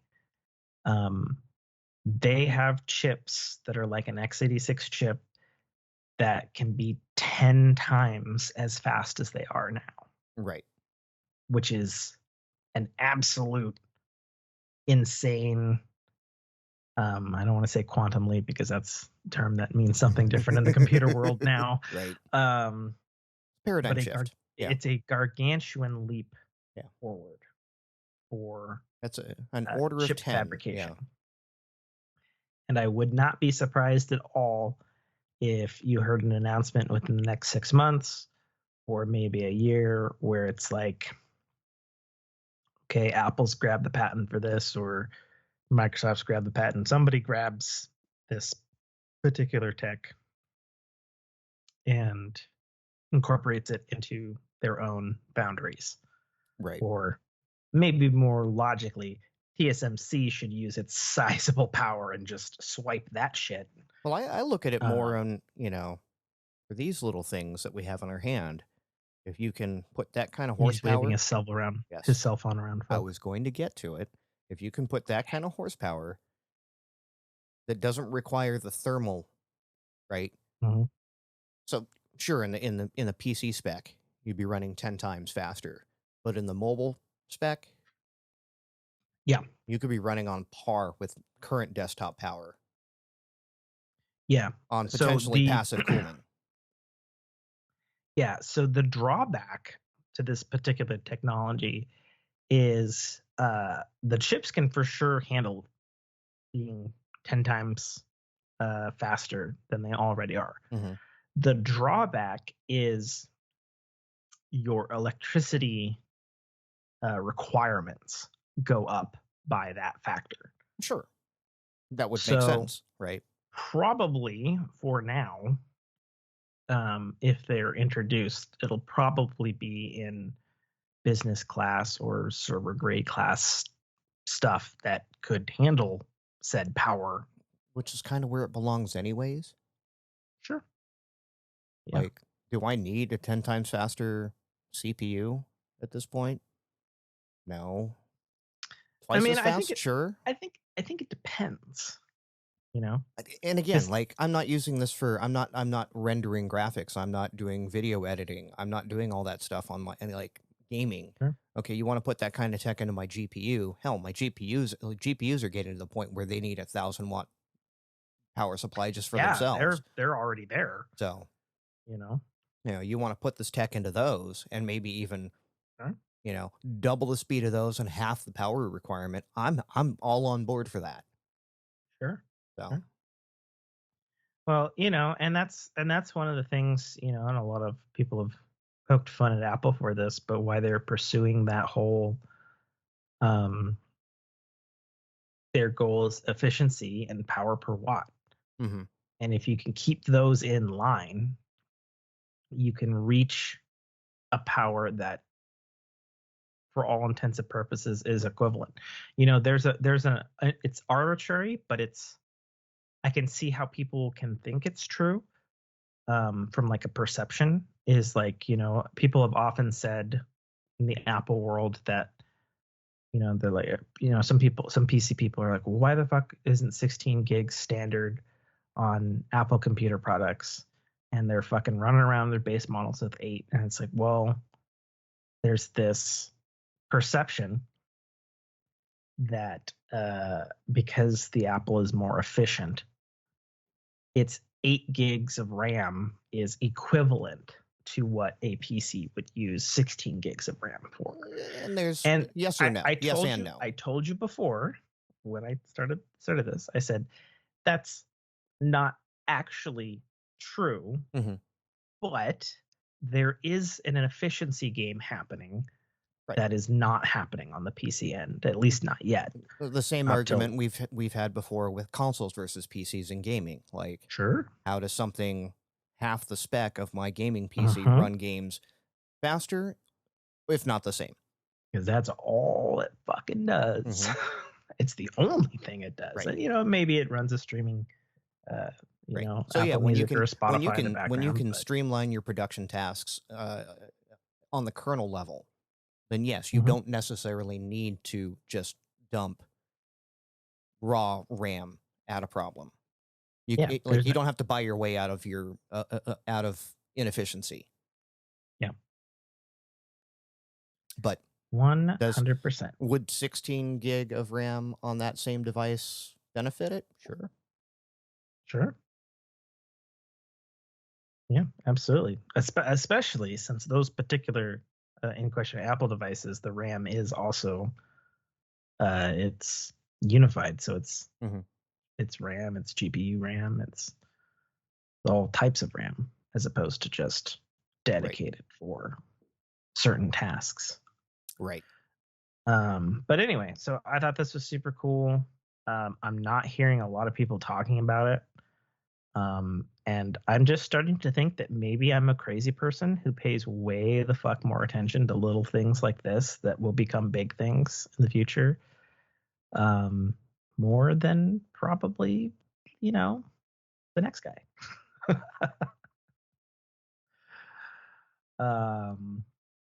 Moving on, and I thought that this was particularly interesting for two reasons. One, it assuades any doubt that Apple is right in lockstep with pretty much everybody else in terms of where their AI stuff is at. That hasn't even been shown publicly. But what has been released is 4 days ago, Apple has released the open source AI models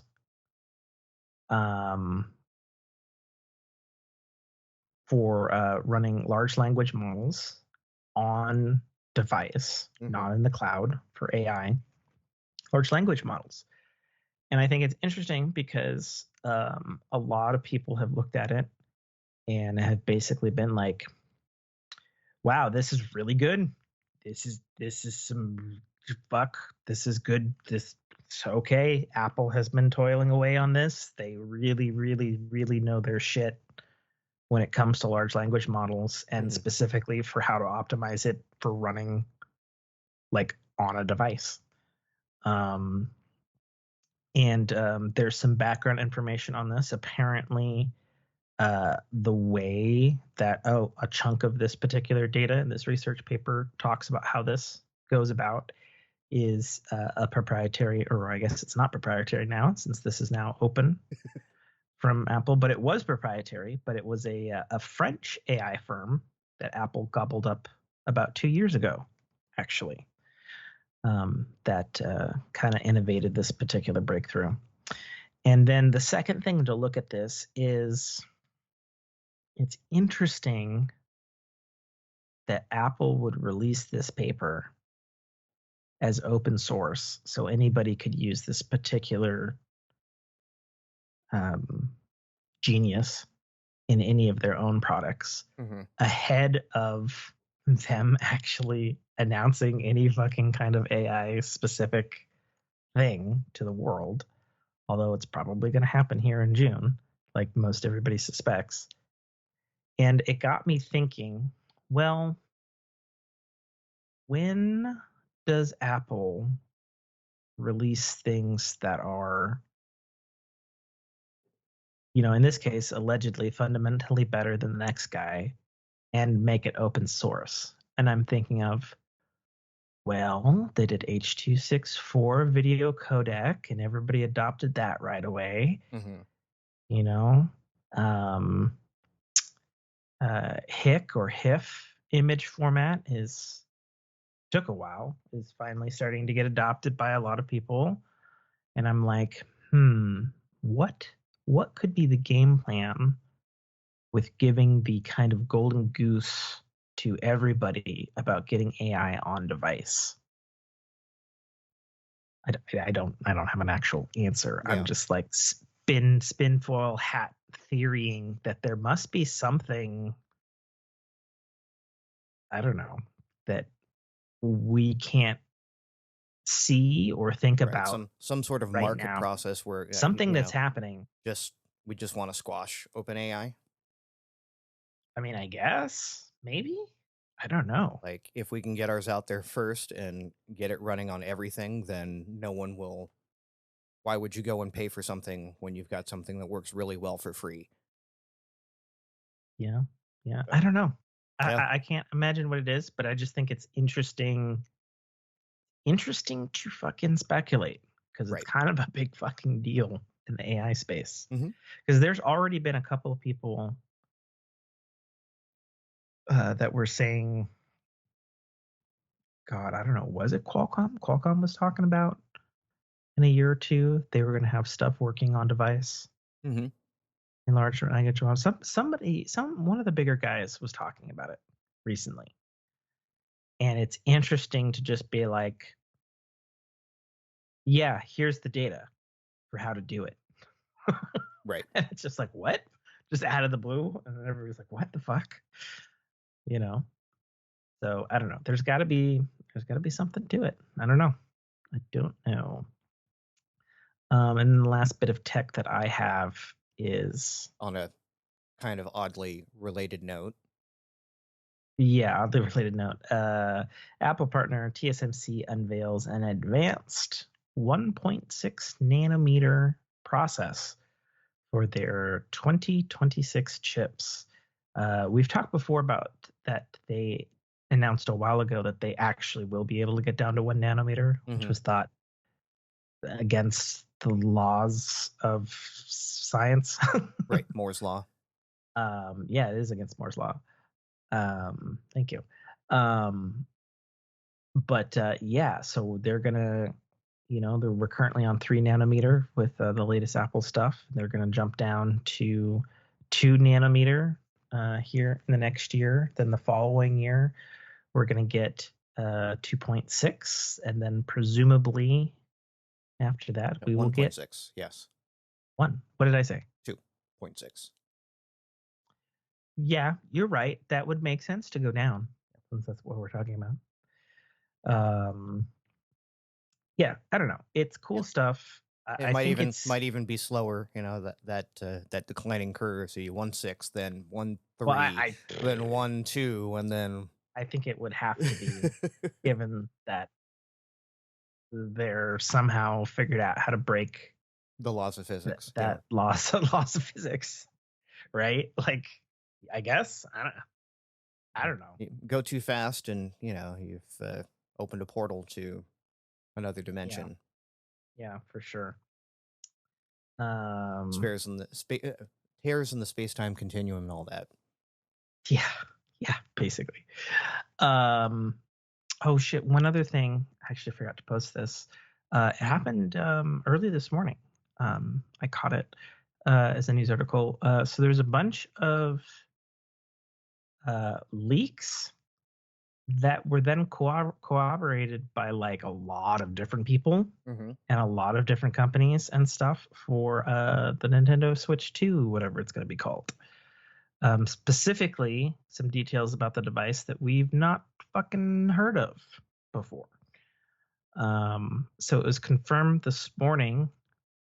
Somehow it like went up on our webpage and then got taken down real fucking fast. Right, one of those Walmart posted on their store kind of thing. It was a third-party manufacturer who makes game controllers. Okay. And they had a post for the next controllers that they are designing for the Switch 2, which are third-party. But well, if they're designing them, that means they have design docs so that they can make third-party controllers, etc. And so basically, the data is that the next Nintendo Switch, or Switch 2, as we'll call it for now, since we don't have a name, will be able to reutilize existing Joy-Cons and Nintendo Pro controllers. That's good. And that the new controllers will somehow attach to the sides magnetically. Okay. And also charge inductively. And the specific drawing that there was of, I guess you have a Switch now. Have you ever taken the Joy-Con off? Yeah. And you got it sideways, and you've got the 2 little buttons. Yes. That are like the other L&R buttons. Yes. So the design doc showed that those are now metal. They're still those buttons, but now they are also the magnetic contacts when interesting. Okay. slid or I would hope so, popped because on. yeah, However, pop on means you drop that thing, or you're in a throes of passion. You go yoink. well, so here's the kicker. So apparently they attached to the device on the reverse charge, so they're going to work apparently like an electromagnet. So I'm thinking in my head, okay, as someone who actually does work with electromagnets frequently in my line of work, And they're really and stupid I'm strong. like, Yeah. yeah, well, they can be. And I'm like, so if you're holding your switch too, and they're electromagnetically attached to the side, and your switch battery dies, does that mean like that just fucking flies off from your controllers at that Right. point? Like, I'm like, what? And like How does that work? it's one of those where I look at it and then go, that sounds really cool. I'd rather have Mhm. an extra 2 hours of battery life. Thanks. Oh yeah, for sure.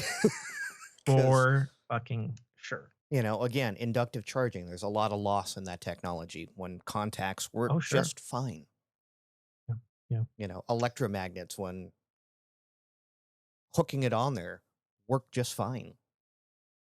I mean, Hell, regular I magnets agree for with you that that they matter. work just fine, but at the same time, as someone who's had his Yeah, they're a pain in switch the ass. connectors repaired 4 fucking times, Sure. hard connectors definitely a little bit of a problem. Sure. On the actual Not without its Switch flaws, Joy-Con. but Yeah. again, it neither one of those bad implementations affect your battery life. Yeah. Additionally, the design doc for the controllers show that based on the controller size, because there's like specs for Mhm. these things, Got bigger? Please say they got they bigger. are bigger. Good. They are bigger. And this points to people who are good at math who have figured out, well, okay, so if it's this bigger, then presumably Mm-hmm. the screen Switch size itself will be 8 inches, nice. which is up from because the 7.1? base Switch is like 6.2, Okay. and then the OLED is 7. Okay. So going to 8, cool. Mhm. It's now about the same size as your ROG Allies, your Steam Decks, and stuff like that. So which I know Nintendo has had obviously a keen eye on, given that that's kind of invading their space. Kinda. Yeah, I would say. I mean, it's invading their space to the degree that they are a more powerful piece of kit that can do more things. Mhm. But it's not invading their space in the fact that Switch has sold like crack-filled hotcakes. Sure. Because and again, it's the price point, right? I could afford to buy 2 Switches for my kids, not 2 Steam Decks. Sure. I mean, Steam Decks, I've seen the prices for the Steam Decks. It's not bad. No, it's getting better, but sure, $150 difference is definitely a change. But anyway, so we have that data about the Switch.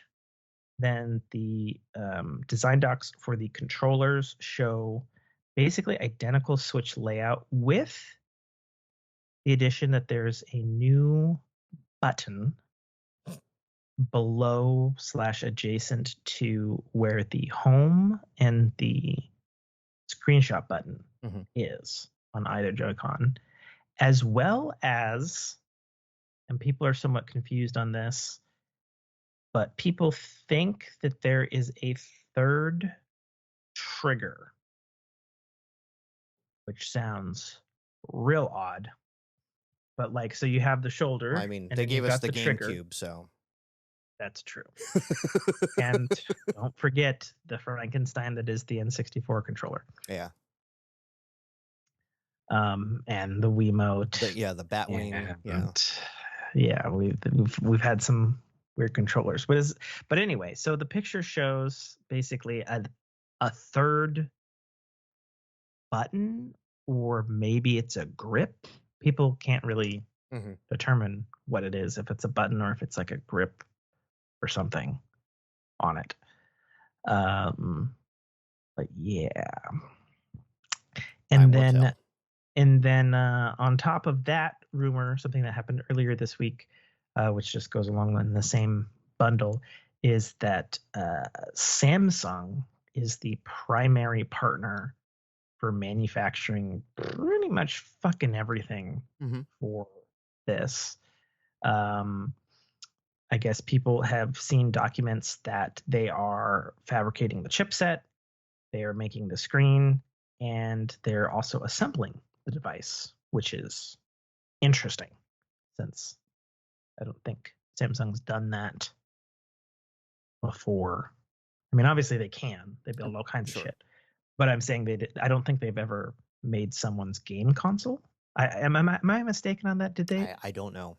I don't think they have like fabricated or have acted like a Foxconn for like an Xbox or a PlayStation before, have they? I don't think so. But anyway, not in the modern era, at least. Like maybe back in the Neo Geo days, but who knows? But basically, documents have shown a 1080p panel from Samsung as marked for Nintendo, a 7-nanometer chip as marked for Nintendo, and then assembly services. And I'm like, okay.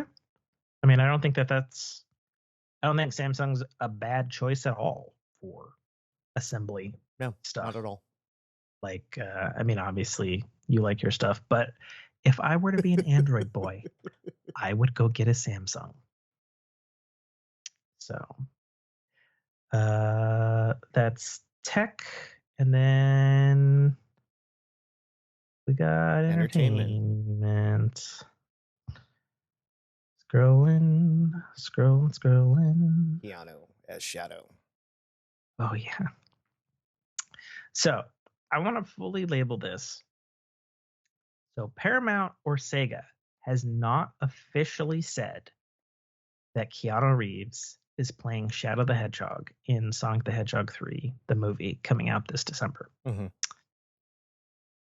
That being said, fucking every goddamn journalist thing from Variety, Hollywood Reporter, IGN, fucking local paper, like everybody on the fucking planet. Right. If this is a secret, it's the worst kept secret ever. Yeah, it's one of those things. You know, it'd be like yeah. So anyway, I am super happy about this because there had been a bunch of stuff the last couple of weeks where it seemed like Hollywood rumors were pointing to the fact that Hayden Christensen was going to be playing Shadow the Hedgehog. And on paper, I don't hate that as an idea. And knowing that there's going to be Paramount plans to do many more spin-off TV shows, like the Knuckles TV show, which I watched and we'll talk about here in a bit. It seems to me that it would be beneficial for them to get an actor that doesn't cost a shitload of money, like Idris Elba or Keanu Reeves, if they're gonna like put them in these recurring, in these recurring type roles, you know, because like if you look at the Sonic movie in terms of like its cast power, what's his name, Ben Schwartz, who voices Sonic. Like he's a well-known actor, he's a well-known voice actor, but he's not a big name voicing Sonic. Jim Carrey is a huge name playing Robotnik, and then with Sonic 2 with Tails, they just got the same voice actor who has been voicing Tails already for a decade, right? And then they curiously sidestepped and went, you know what, Idris Elba as Knuckles, right? You know, let's go get a fucking huge name to play Knuckles, which was a curious choice, but that has paid out in the end because he does a marvelous job as Knuckles. And like when you see it, you're just like, I don't know whose idea this was, but it's fucking inspired, and it totally 100% works. And maybe that's why they're going that route again. Like it could be. I mean, there had been fan cry since we knew Shadow was going to be in the third movie for Keanu to play him. And it's like, okay, so you have a raspy voiced hedgehog who also wields gun, and his primary story motivation is that he's out for revenge because somebody's died. Yeah. And it's like, you need to get Keanu to play him, right? Son Wick the Hedgehog. I mean, he literally is. Like his story was John Wick before John Wick was a thing. Like, not even kidding. Like, that's the fucking Sonic Adventure 2 story in a nutshell for Shadow. I mean, other than the fact that he's a clone, but you know what? Other than that, his whole motivation is revenge and darkness. And he's the only character in the Sonic games that like went full fucking PG-13 with guns and shit. And it's like, okay, that's his thing. He's fast like Sonic, but he's gonna fucking shoot you too. Which is kind of terrifying if you kind of think about it. It's like, okay, speedster superhero powers with guns. the black blur with bullets. Yes, except they make his blur orange in the games, but you know, whatever. Sorry, I had to just, sorry. But anyways, everybody under the fucking sun has quote unquote officially said that Keanu Reeves is playing Shadow the Hedgehog. Nobody, like I said, it has not been officially confirmed, but it's basically confirmed at this point. I am over the moon.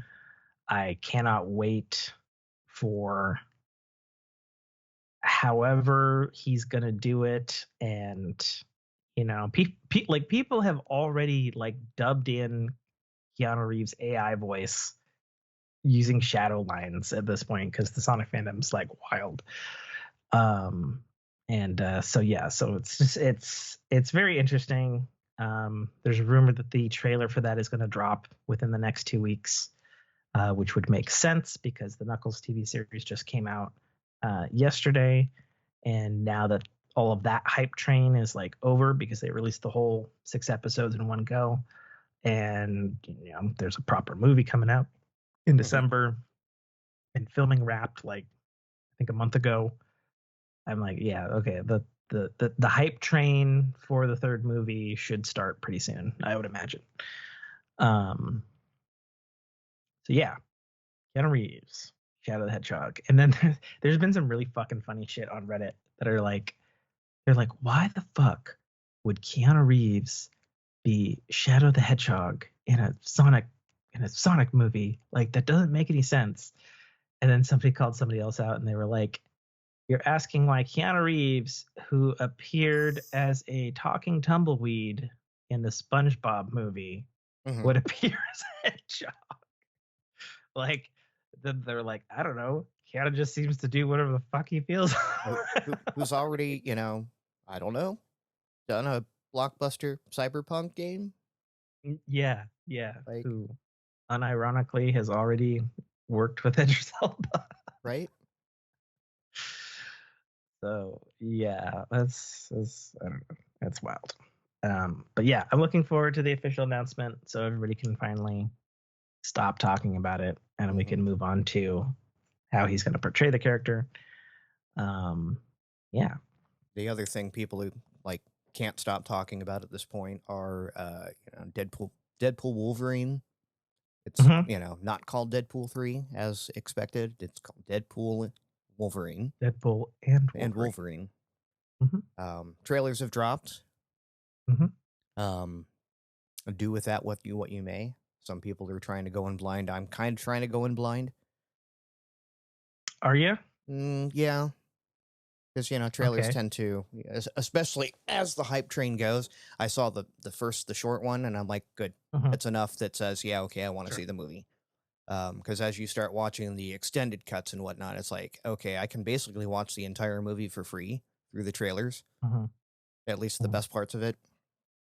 Sure, sometimes. Yeah, definitely. That can certainly be the case. And unfortunately, with the last couple of Marvel movies, they've definitely given away too much in the Marvel trailers. Having seen the second Deadpool and Wolverine trailer extensively, I can say it doesn't really give anything else away. Like, the only two bits that you learn conclusively in that trailer is that obviously Hugh Jackman is playing Wolverine, and that it is a different Wolverine to the prior X-Men movies. Maybe a lesser broken Wolverine, if you will. Yeah, it's hard to say, because I feel like this is probably going to be one of those Marvel movies that is going to have so much fucking shit in it that you couldn't spoil everything in a couple of 2-minute trailers. Like, I feel like this is going to be probably a ginormous fucking film. Okay. Like, there's just too much stuff that is like hinted at in this trailer. Yeah, it's just going to be big. It's going to be big, and by all accounts, since it is the only Marvel movie coming out this year, the hope is that it will get lots of love and attention, and that it doesn't miss. And this has been further backed up by the actual creator of Deadpool himself, Rob Lichfield, who is also retiring from the character after writing him for a fucking bazillion years. This fall, I believe he's finishing his last run. But he tweeted out like a few days ago. He was like, "Saw Final Cut. Holy shit!" Nice. And then he's like, also, the world is not ready for the post credits in this film. Oh, I'm sure. And then like mind blowing emoji. And then the only reason I'm commenting on that, because obviously he's the creator of Deadpool, so he knows what's going on, is that several other prominent comic book writers also commented a very, very similar thing. And I'm like, okay, all right. No, just have to wait till July on that one. That's fine. It's not that far away. That's one I'll have to go see in theaters, because I know if I don't, oh yeah, it'll just get spoiled for me. Yeah, Marvel movies are a hard one nowadays, because if you don't go see it right away, you know you're gonna be those and I said it earlier this year, the Godzilla Kong movies. You don't go and see it. Speaking of Godzilla Kong, I guess it just came out in Japan apparently on like Wednesday. Oh, and I was like, oh, that's late. But the Twitter reviews are the fucking funniest shit I have fucking ever seen. For like a movie that comes out in America and then comes out in Japan. Me and my friend who saw that movie earlier this year, we were fucking trading back different Twitter posts from the Japanese people, and there was stuff like, this is the dumbest fucking movie I've ever fucking seen, and I lost brain cells when I went to go see it. However, 10/10 would go again. Amazing. Right. I'm just like, that's fucking awesome. That's, again, that's kind of how I feel about the Deadpool movies so far. Like, what the fuck am I watching? Okay, can we watch it again? Yeah. So yeah, very, very funny stuff on that. Let's see. You finished the Fallout show. Yes. Okay, without spoilers, because I'm on episode. I finished. We are going to watch episode 5 at some point. Okay. That's where I'm at. You're not far enough along for me to talk about it then. Okay. So. Good series, bad series. I think I said it concisely in there. I love the series for not knowing Okay. anything about the universe. Um, Okay. the way it finished, I think, is exactly what you want it to do. Okay. Um, yeah, like everything about it, it's just fun. It's got the right amount of humor. It's got the right amount. It's the setting is perfect, from what I'm told. Um, Hmm. but even if it wasn't, perfect for the game, it's perfect for the show they gave you. Like everything about it is visually like that's what you'd expect from, a post-nuclear Fallout California, right? And then the vaults themselves, like I hear they're spot onto the game, and it's like, okay, They are. even if they weren't, I like the aesthetic. Like everything about it feels like that would be the idealistic vault that you would live in. Like it's a good clean show. Like I don't have a whole lot of complaints about it, and maybe it's because I haven't played the games. Everyone that's played the games probably has a lot more to say about it than I do. Sure. I think I said both last time and maybe I say, yeah, I did say in the Discord. Um, I am still mixed on the show. I think it's good. Hmm. I do not think it is the second coming of video game adaptations yet. I will say, so far, episode 4 felt to me like proper Fallout. Okay. The previous episodes to me, and I've said this before, felt like a Fallout light. And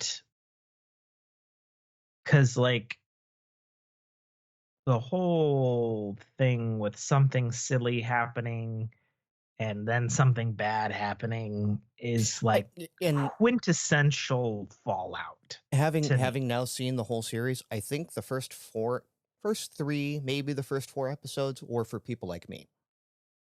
Kind of gently ease you into the world before Correct. kind of amping up the actual Falloutness. Yeah. Because that was something I was complaining about. I was like, it feels a little bland Hmm. for Fallout. Because like it's there, but it wasn't there to the extent that I was looking for as a Fallout fan. And episode 4 finally gave that to me. Hmm. So far, I I liked the previous episodes. They were fine, but I loved episode 4. Yeah, and And, it's going to run roughshod the rest of the way. okay. Okay. But yeah, like All again, right. having finished it, I think those first three episodes were for people like me that had never played the game, and it Mhm. established the world as it should have. Sure. Um, Sure. yeah, I'm. I say more, I could spoil stuff. So Understood. I don't want you to spoil anything, although I have decent ideas on where the plot's going because I know the world hmm. and I know things about Hmm. many things. And it's like, oh, yeah, you know, Yep. it's something that when me and my wife are talking about it, I'll be like, well, I probably shouldn't speculate with you because You're probably right. she knows nothing Right. about the world. And it's like, oh, yeah, this is probably connected to blah faction that hasn't been introduced. Or, oh, yeah, this thing happened in this game that seems like a thing they're hinting at. Or, etc. So we'll see. We'll see. I'm enjoying it. Like I said, my enjoyment level went up Good. in episode 4. Good. Hurry up and finish it. Listen, Do it. Do it I'm now. not on nights. It is hard to watch stuff with my wife when we only get a couple of hours. We get an hour before she goes to work, and then Sundays. And you're not allowed to watch it without her. Correct. Okay. It was a forbidden one, just like the Halo one. Okay. Which irked me, but um, it's a little more tolerable with Fallout since I'm not super in love with the show yet. But speaking of shows, so I watched the entirety of the Knuckles show.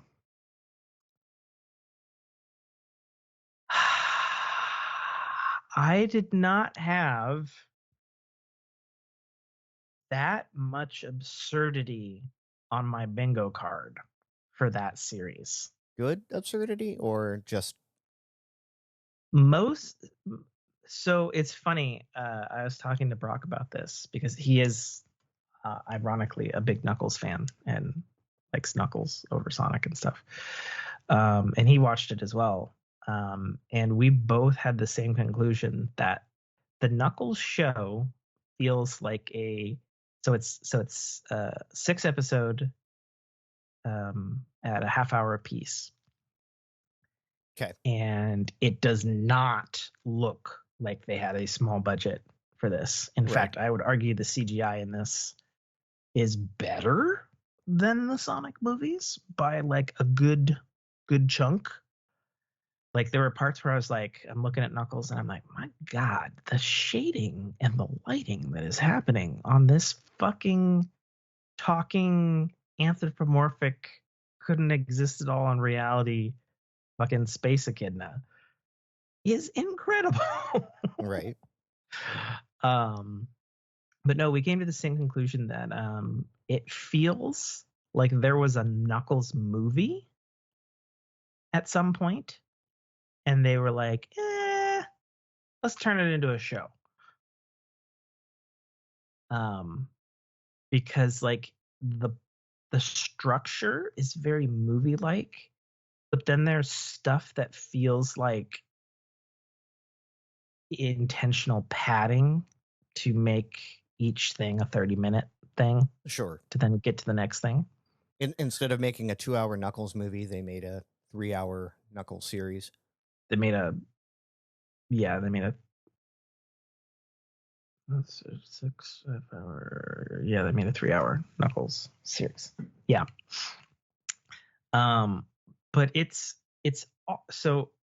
that, but the thing that's a little weird about it is it is not the same tone as the Sonic movie. It's like way zanier, which is unexpected. Like over the course of the series, light spoilers, like I didn't have weird ghost echidnas played by Christopher Lloyd, Doc Brown, talking to Knuckles, or a human riding Knuckles in a ET spoof through the thing, and then a hard rock musical in the middle of the series with a ninja showdown coupled with like a weird spy thing coupled with a bowling tournament with a Jewish dinner that ended in a fight with bounty hunters. Like I didn't have any of this on my dance card when I signed up for this fucking show. And then also super weird and at odds with the tone of the Sonic movies, it is simultaneously sometimes way more childish and like also like PG-13 adult that they would not have done in the Sonic movies. Like you, and then also the product placement in this fucking thing is wild. Like I'm not even kidding you. A character in this show's central story is that his dad abandoned him in a TJ Maxx. And then there's all these references to TJ Maxx throughout the show about how good their deals are. And I'm just like, what the fuck is happening? And then like canonically, for whatever reason, nobody knows why, because it doesn't make sense, because Knuckles is technically an echidna, which is an anteater. Knuckles eats grapes. That's like his food. That's what he eats or whatever in canon. And then they're like, they make a joke about it at one time, and it's so weird because it's Idris Elba doing this, right? And it's like, yes, I only eat grapes, and Doritos Cool Ranch. And I'm like, what the fuck? What? Hold up, what? And I'm just like, what is this show? So it's weird in that it's like, I wouldn't have expected 90% of the stuff that occurred in this show. And it is, in a good light, it's wonderfully slice of life, but also at the same time, like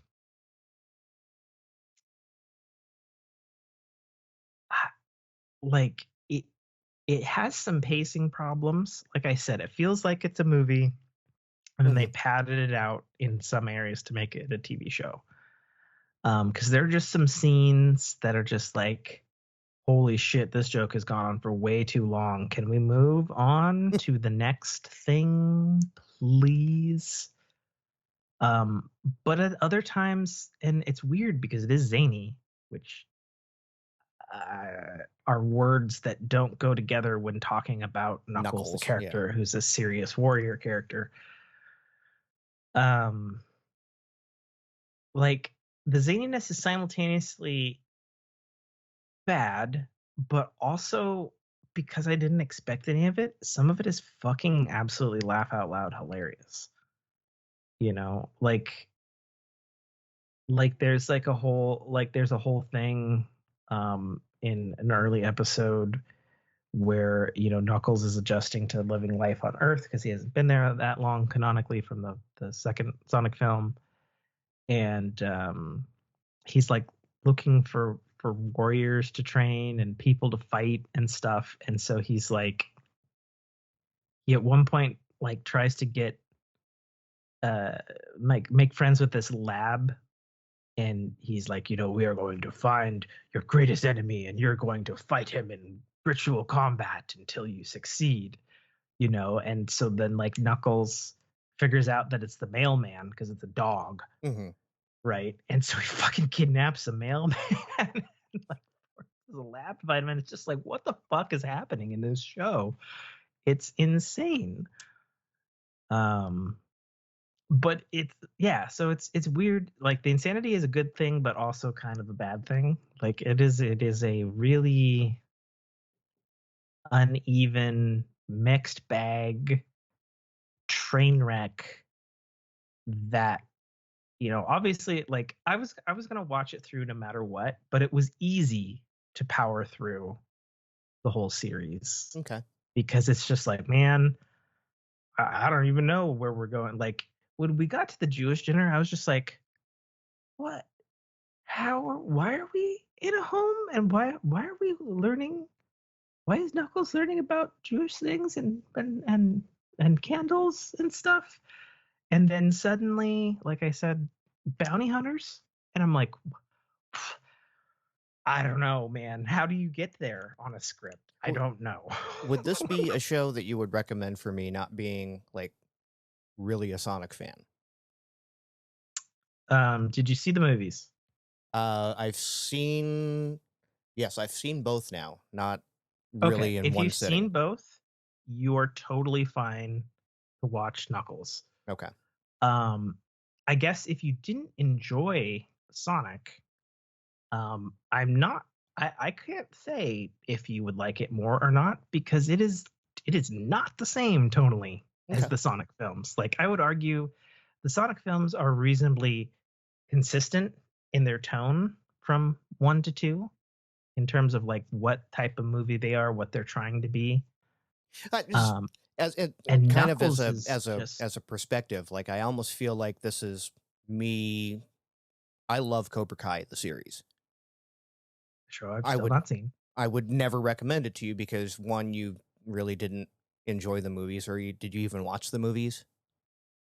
I've probably seen either the first one or the second one way back that I barely remember. Yeah. And I think I've told you before, and people have shamed me for it. The one I remember more is the Jackie Chan. Sure. One. Which isn't the Karate Kid, it's the Kung Fu Kid. Well, that's a whole different issue. But Yeah, like if you didn't like if you weren't a fan of the source material and the universe that it's set in, then Cobra Kai will not do much for you and still probably be enjoyable anyways because there's parts of it that are just funny as f, Mm-hmm. that are not self-referential. And I feel the same way about like the way you're describing Knuckles is like I could watch it, I'd enjoy it, I wouldn't get some of the gags. It's not self-referential Okay, to the canon. Like, like I would have never gotten the grape joke. That grapes were a thing. oh, sure. I mean, it's technically in the second movie. In the very end, that like right before the end credits, they're like a thing, and they were like, what do we feed you? And he's like, I eat grapes. And they're like, okay. So anyway, but yeah, sure. Canonically, it's a thing for whatever reason. Whoever wrote that in Japan.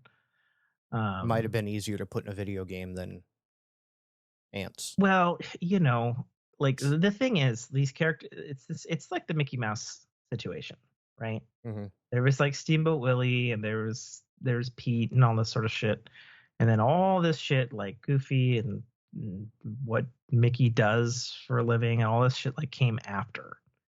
You know what I mean?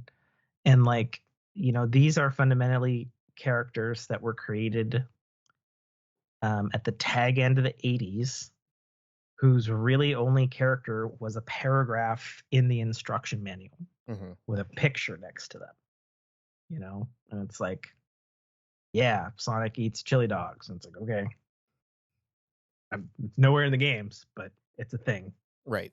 That's well established, right? Sure. Okay. But yeah, it's not self-referential to itself beyond what was already introduced in Sonic 2. And it's like, okay, he's an echidna, he's a warrior, he's the last of his tribe. I guess supposedly in the second movie, the owls that raised Sonic killed all the echidnas, apparently, and that's why Knuckles was seeking revenge in the second film. And it's like, okay. It's not a thing in the games, because there's not. Okay. Sonic was never raised by owls. It's like a movie thing. So there's nothing crazy deep cut. Like there was like one thing that I know is from the games, but it's not crazy. It's like the same thing. Like, how if you remember the Sonic films, and you maybe know because it's famous video game, that like Green Hills is the first fucking stage, Right. and they're in Green Hills, Montana. Mm-hmm. Like there's a couple of other signposty things that it's like, oh, they're going to this place that was totally a level, but now it's a ski resort. Right. There's a couple of things like that, but it's not deep cuts. Okay. So I would say you could totally go in and you would be totally fucking fine.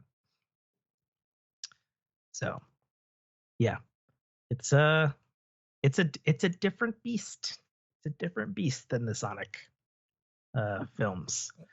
Like I said, I mostly enjoyed it. It has some problems.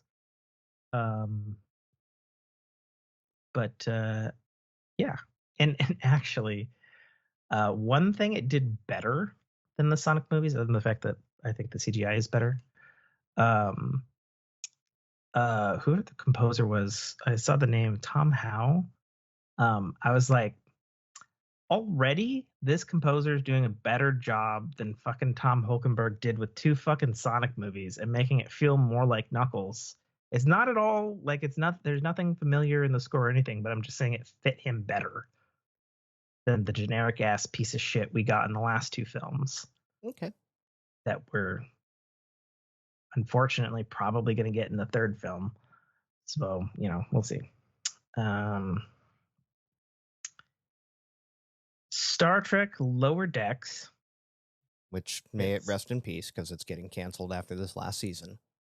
Yeah, well, at least we're knowing it well ahead of time. Yeah. It will be having its final season this summer, which is sad and it sucks. because I love Star Trek Lower Decks, especially since it found its like specific voice and like was nailing it season after season here. It sucks. I'm still broken up about it. I hope their final season is fucking awesome. Yeah, goes out with a bang. Yeah, I hope so too. I do hope it goes out with a bang and goes someplace unexpected.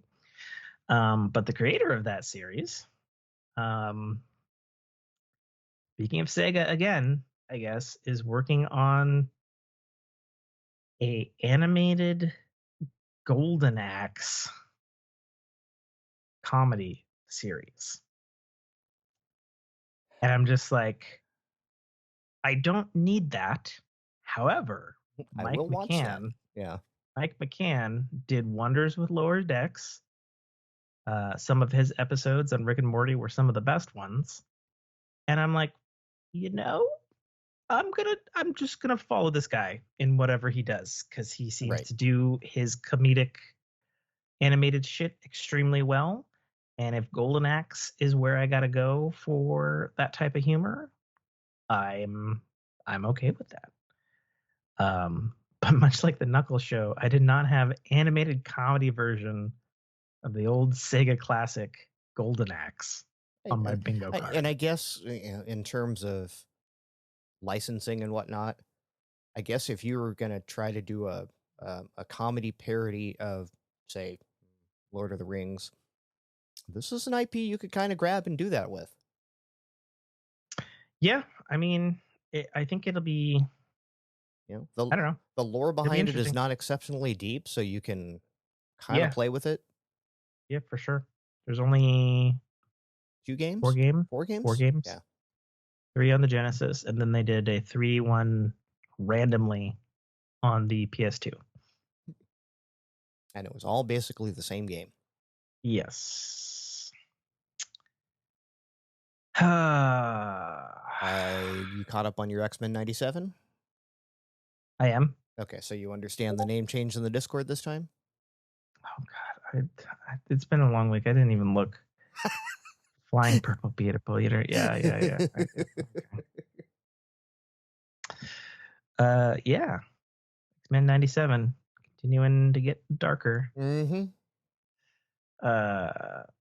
It was neat seeing Captain America, right? That particular version from the 90s, and fucking the fired creator guy of the show was asking, or people on Twitter were asking, like, so we got 90s era animated Captain America, and I was like, are you gonna give us Spider-Man from the 90s too? And he said coyly, I guess you'll just have to finish the series to find out. And I'm like, oh man, you motherfucker. He probably is. Son of a bitch. Yeah, that was very weird to suddenly have, Cap come in. I'm just like, okay, we're doing this. I was a little thrown off at first by it, because it's like, okay, so. But it did make sense. In the old show, they did cross over. Mm-hmm. They were kind of the original MCU.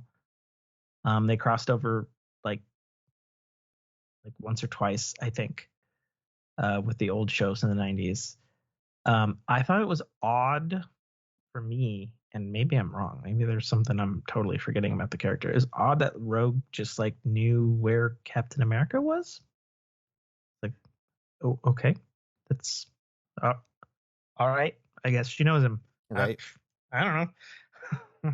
Like, this show's going crazy. I don't know shit anymore. Yeah, it's a good episode. It's interesting that we have another villain that I guess I'm not that familiar with. I'm not at all.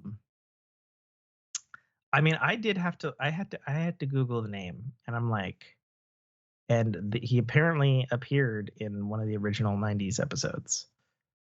And I don't fucking remember him at all. So the fact that we're going down that road and he's kind of. But are we? Because we've been kind of bouncing off of a few different villains at this point.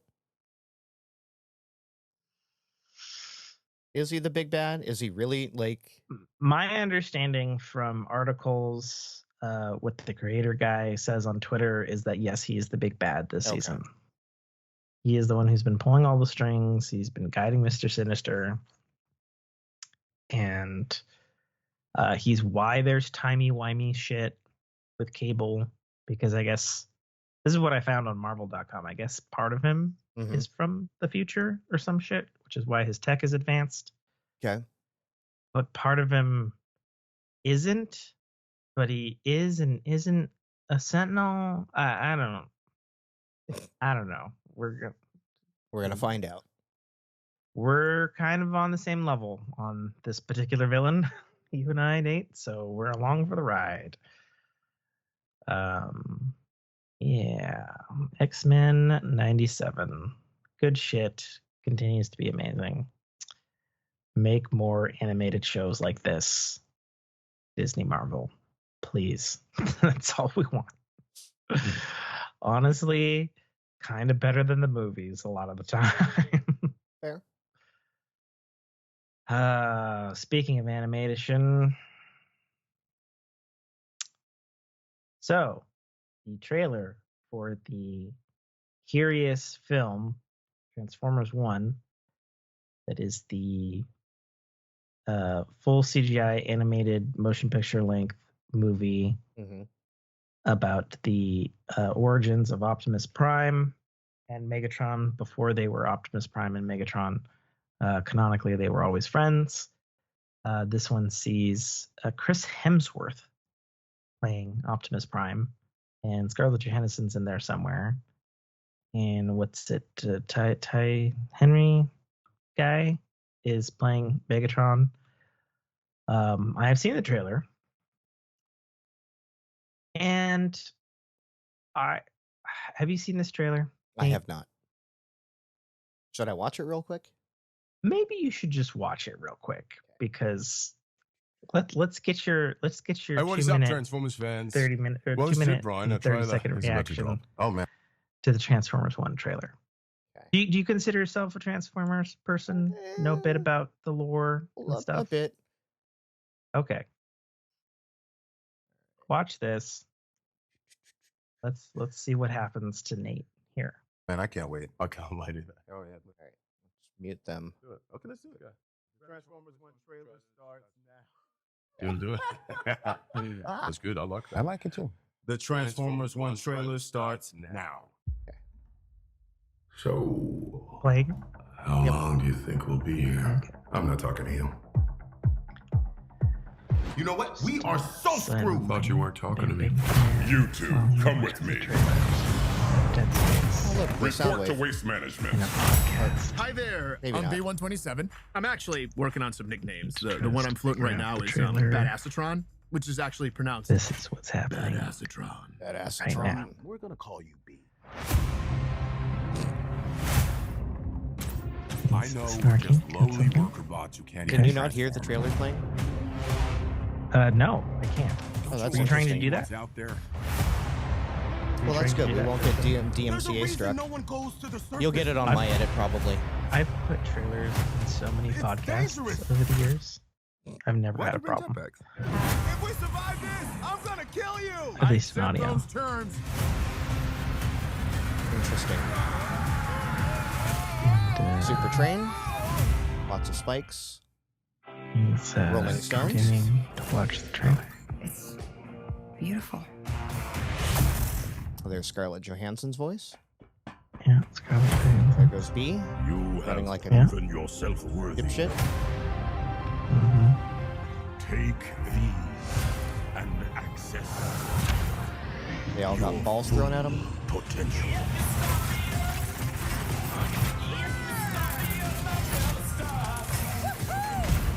And then they metamorphized. It's time to show them we are more than meets the eye.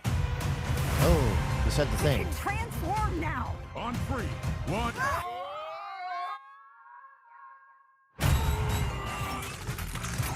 It's working. They can transform Where's now. my head? How do we use these things? Oh, look at wheels! I need wheels!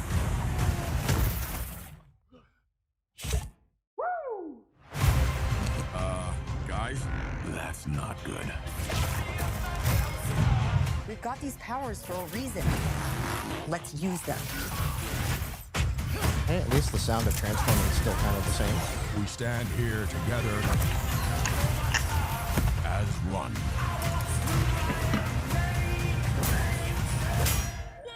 Whoa! I got a battle mask! It appeared with this guy. Knife hands? I have knife hands! Knife hands.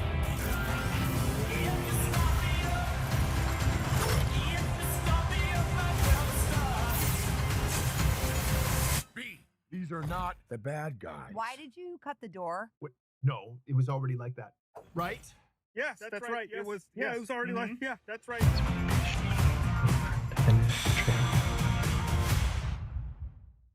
You finished it? Yes. Okay. So what's your instant knee-jerk reaction to that trailer? It's silly. It is indeed silly.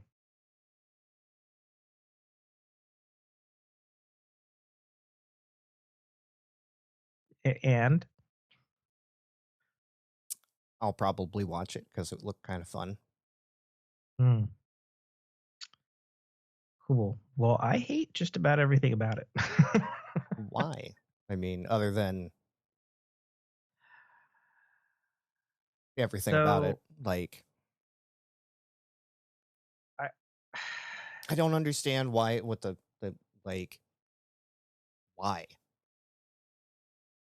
Yeah. Me neither. Why this needs to exist?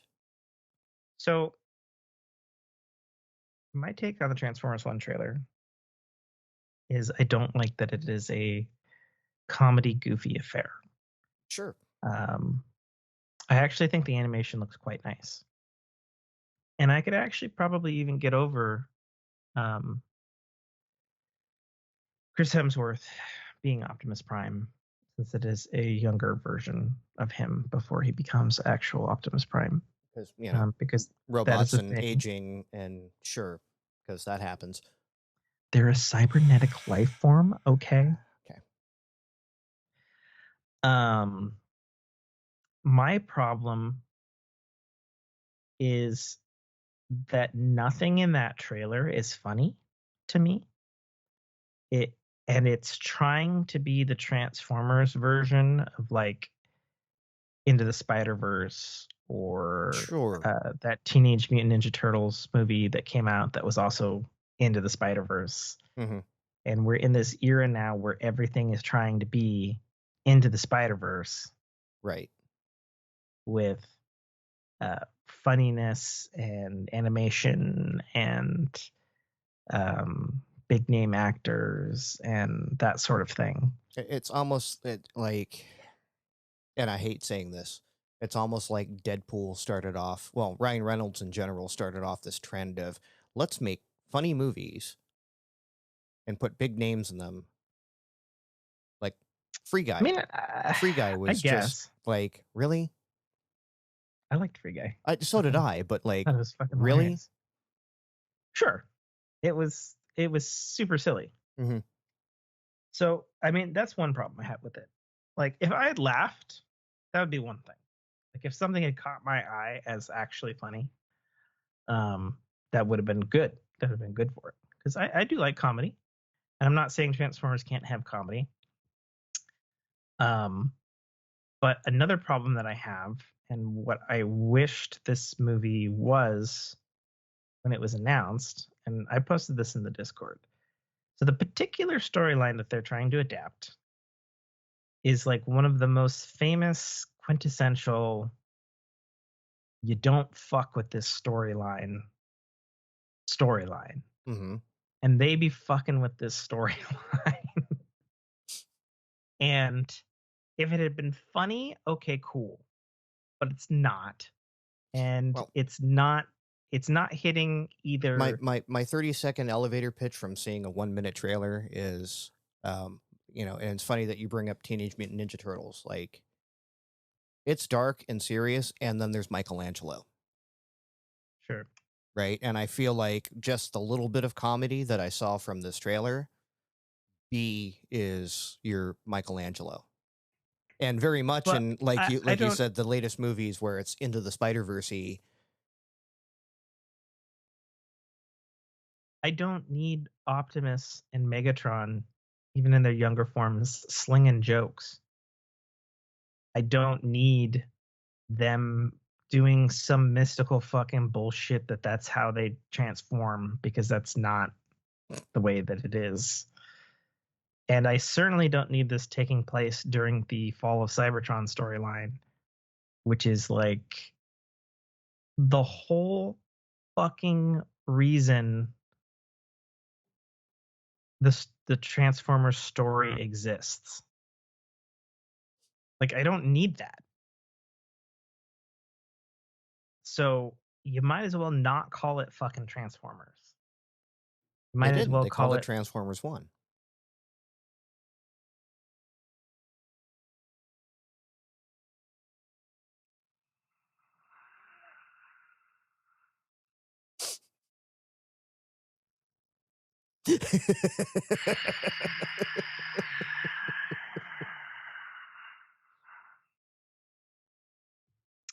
you. What? No. Stop it. Bad co-host. Bad co-host. So I want to point out, like, I'm not saying that this isn't going to hit for probably a kid demographic. I think that's probably what it's aimed at. And there are certainly a lot of Transformers stuff that are aimed at the younger crowd. I mean, shouldn't they be? There's like a bunch of GoBots. There's like a bunch of shows that are specifically aimed at kids. GoBots, wow. That's a thing. Rescue Force. Fuck. They're gonna There's a lot bring of back. rescue. They're gonna bring back Mask and Silverhawks to go with the Thundercats. I'm pretty sure they are bringing back Thundercats.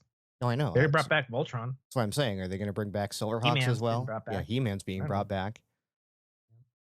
Like these are things. So the thing, it's not for me. No, nor should it be. You shouldn't be playing with toy robots at your age, Tim.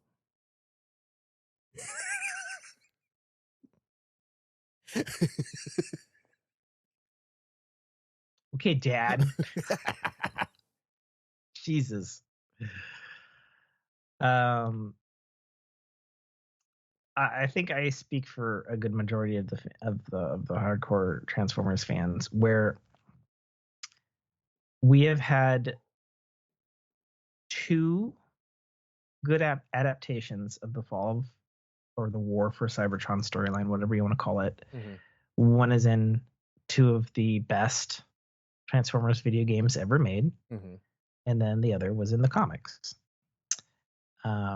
Because every time the War for Cybertron is brought up, it is a 5-minute intro on the Bumblebee movie, or Transformers Dark of the Moon, or very briefly in the Transformers original 80s movie, or in a flashback for fucking 2 seconds, or any of this stuff. And the stuff that actually occurs in that event is so fucking good. And I bring up another thing because other fans will be like, well, but it was adapted in Transformers War for Cybertron trilogy on Netflix. And I was like, yeah, adapted fucking poorly. And it's like, it's frustrating because it's something that you want to see like done well and respected.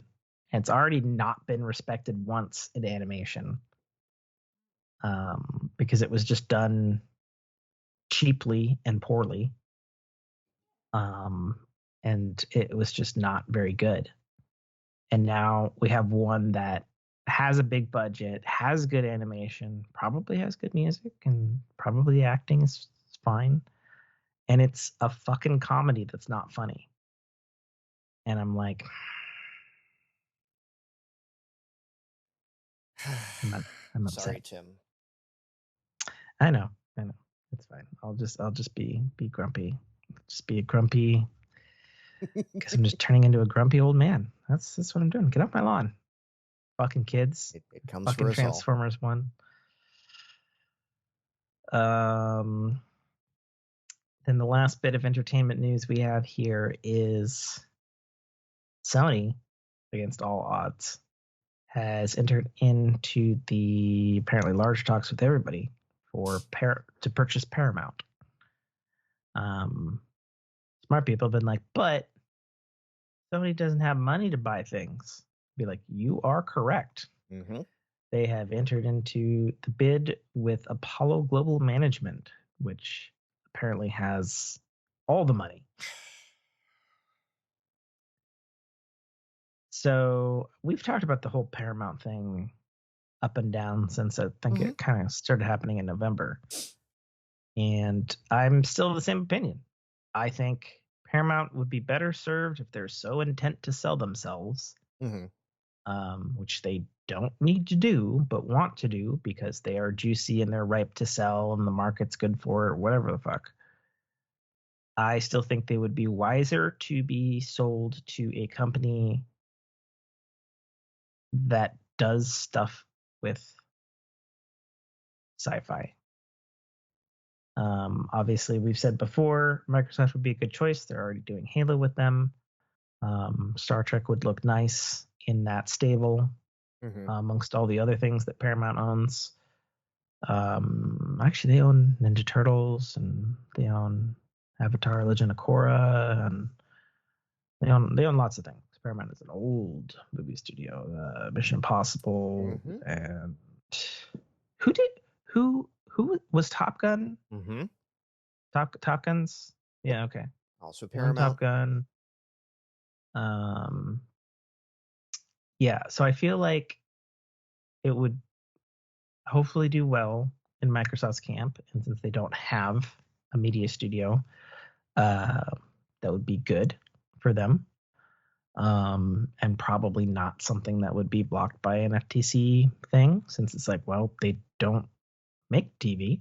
The market they don't even touch other than they licensed Halo. Right. Yeah. And they've tried to touch TV before, like particularly the beginning of the Xbox One era when they did do a couple of shows, but they just farmed that out. I think the problem is if you look at almost every single streaming service, and even Apple has admitted this, it's a money loss every quarter. Sure. And we're starting to see that with Game Pass too. You know, really, but we knew that was coming with Game Pass. Like Game Pass was a loss leader from day one. Sure. Yeah, I don't know. It's a complicated thing, I suppose. I don't know. I don't know what's going to happen with the markets and streamers and all that sort of stuff, because we certainly can't have a bazillion fucking streamers because it doesn't work financially. Well, it's already not working for a lot of people. Like, we're now back up to the reason we cut the cable was it was just getting too expensive to have channels or programs that we weren't watching. And now between Hulu, Disney, Netflix, Amazon, quiet you, Paramount, we're talking about Peacock. Yeah, Peacock. Right, still there. So you've got 6 at $10 a piece. I know it averages some are 7, some are 12, some are whatever. Some are way the fuck more than $10. More than like that, right? Netflix. Right. So you're right now you're back in the $60, $70 a month. And am I watching every show on Peacock? No. Fuck no. Right. So again, I'm paying for content. I'm paying more for content that I'm not going to watch. Might as well just go back to cable. I mean, I suppose that cable's garbage. Right. But I mean, with on demand and everything on cable now, it's almost like having a streaming service.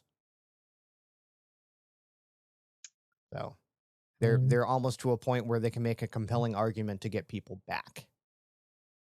And that's sad because streaming was supposed to be the reason we didn't go back there.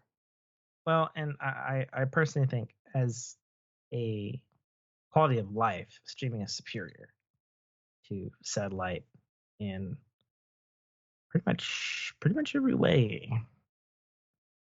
Better picture, better quality You think so? when you want it. Yeah, absolutely. Okay. That compression, you kidding me? And then if you want like UHD, you're gonna have to have fucking 3 fucking dishes mounted on your fucking roof. Oh yeah, satellite, but I'm thinking like cable and whatnot. Oh, it's still superior to cable. Oh, absolutely. Okay. Yeah, you're fucking cracked if you think that the quality that you're getting on an interlaced signal that's then upscaled through the box is better than a proper full 4K UHD HDR 7.1 surround sound stream from a stream.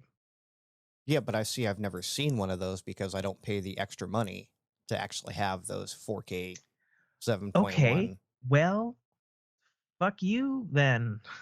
Like, I guess. that shouldn't be an upcharge, I think. But it is because they can. I don't. Or no, I do agree with you. I don't know why. Immediately was combative. Well, you so used to fighting me this entire episode that it just was reflex at this point. I'm in a mood today. I know, and I've been poking the bear, and I appreciate you for that. Yeah, well, yeah. So that's the thing. I think Microsoft would be a better handler of this stuff since they don't have anything. Sure. I think Apple would be even better since they do have stuff, but they don't make anything specifically themselves, and they've never had a back catalog. Right.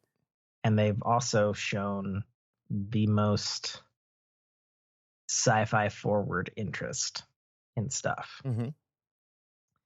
And I almost feel like a fact is that if Steve Jobs were alive today and Paramount were up for sale, This had been he would done buy already? that on Yeah. would buy that on Star Trek alone. Mm-hmm. Probably with his own money. I wouldn't doubt that for a second. Hey, he would have just told Apple, "We're buying this," and yeah, he was like, "No, you go." But the board of I want directors, Star I Trek. don't care about the board of directors. I'm buying this. Yeah, Like, yeah, no, it for sure. And again, I agree with you. I think it makes more sense to put this on Apple than anywhere else because, again, they already have the infrastructure. They already have the customers. All this is going to do is bring more. True. Yeah, because I bet you what they could do is they would either do like what Disney just did by putting Hulu and Disney Plus together, Mm-hmm. or they could do a thing where like, I don't know, Apple TV Plus subscribers get Paramount Plus for free, or they offer some Apple stuff on Paramount. I don't know how it would work out if it went that way. But yes, they do already have some infrastructure to work that stuff. Right. And well, I guess Microsoft could take it too because both Apple and Microsoft have servers. That doesn't really. Right, Apple but then they'd have has their own streaming stuff, and Microsoft would have to build a front end and an app for Roku, for Apple TV, if Apple even allowed it. Why? Paramount Plus already exists. They would just keep it running. You think? Yeah. Okay. I mean, I feel because one of the things that we've talked about over the years that Microsoft has struggled with is their image and brands and names that they own. Mm-hmm. And it's been well established that even though it's maybe not so hot this year, but Xbox is their most popular brand. Mm-hmm. And the Windows name is more popular than the Microsoft name. And all of those, of course, trumped the Zune and all the other names that they've had and died over the years. And so I feel like if it were to be Microsoft would keep the Paramount name. Okay. And it would just be a thing. So they would just like pay Paramount money to keep their name and then lose money. Do you see why that doesn't make sense to me? Well, they'd change the servers for sure because they own servers. Okay. So they would cut out that cost because it's just absorbed into the whole Microsoft. Okay. But that's not any different than Apple bought them. But Apple could just bring the programming into their own app and their own ecosystem. Right? They could just move the content over. Whereas Microsoft doesn't have anywhere to move the content to, is what I'm saying. I mean, they could, but I mean, isn't the Paramount Plus app in more places than the Apple TV Well, app? that's an Apple problem, not a Paramount problem that Apple could solve. Okay. You know what I'm saying? Like, they just got to make the deals. Yeah, I don't know. Yeah. I think the whole thing is odd that they are selling when they're doing well. Yeah, well, and Especially that was what compared was to weird. Warner Brothers, you know, and like other studios, they're doing better than Warner Brothers. They're doing better than Sony. is this like, just something like they see that it's a loss leader and they're just gonna like quit while we're still, you know, before we go broke? What was the thing we were talking about when this came up in November? The board approved for sell because everything's golden for them as a studio, and now's the time to sell so more people can get their money. Right. Like, that's my understanding, is it's a purely money motivated thing. Sure. Has nothing to do with the fact that their company is doing good. You know, business. Mm-hmm. Yeah. I think that's it. Yeah, that is I it. think we done did a show. Yeah, I did want to double back because I feel like we also walked over. What have you been playing the past 2 weeks? Oh, back in video games. Yeah, we didn't. I walked over you. I'm sorry. Oh, that's fine. Like, because I haven't really been playing much different other than, you know, like I tried to play the Nikkei, and the servers were down. I think I mentioned that. Mm-hmm. So I haven't really delved into that AFK journey. I'm just moving right along. Cool. Other than that, I really haven't had a whole lot of time. I'm starting to, and I hate saying this, I'm starting to get the itch to play Destiny again. Yeah, that itch won't happen for me until Final Shape Day. Yeah, like just with the, I don't know if you've followed, you know, even the Twids or Twabs these days. I do. The stuff they're changing. It's kind of like, Yeah, okay. I saw the unsunsetting. I saw all this shit. Mm-hmm. I'm like, the level setting. I'm just going end times. Mm-hmm. It's end times. Please come back and play Destiny. Yeah, we're all fired by Sony. Basically, but yeah, it was kind of like, sure. God, why couldn't you guys do this sooner? Yeah, like really. And 100. And when they go and do it, it's just like, okay, you got me to come back and play one more DLC. Like, cool. Yeah, I've said it before on the show. I've been saying it for a while. The Final Shape is my last shot in Destiny. I don't not have the Fast high and hopes. Furious going outside your window there. I don't even know where they are. Like, I'm so off the main street or any street people could be racing on. And it's like I would understand if I was in like a development that was next to like a main road, or if my house was like one of those houses you see that's like, you know, at a corner or an intersection or something like that, but it's not. I'm deep in a little fucking suburbia thing. And then the only thing that's around this suburbia is more fucking suburbias. So it's confusing to me, the amount of racing that sounds like they're just going haul ass Mhm. someplace. It's confusing. Yeah, Destiny. It's Final Shape is it the is final. it is the final time I am going to give Bungie money. I know I've said that before Mhm. in the past. So and when it's Destiny 3 always, comes out or Marathon finally drops, no? I doubt Marathon's gonna drop if it got rebooted this year. Like all I'm hoping of the final shape, I want to be narratively satisfied. If they can pull that off after delaying this ending Mm-hmm. for fucking years and years, I will consider the final shape a success. If the campaign sucks, which it might, based on all rumors, like that will definitely suck. The mixing of classes, okay, cool. But again, everything you're seeing them doing are all things that are like, we can't do that because the game is written that way. And like, well, we're up against the wall. Fucking lift the toggles. Right. You know, like mixing, like they did with the unsunsetting wasn't even intentional. It was, well, we want to do this thing, and it breaks that thing, so fuck it, lift the toggles. Mm-hmm. And I'm just like, so I am not being an optimist about the final shape. Sure. We know for a fact it's a gutted studio. It's a demoralized team. Everybody's head is on the chopping block.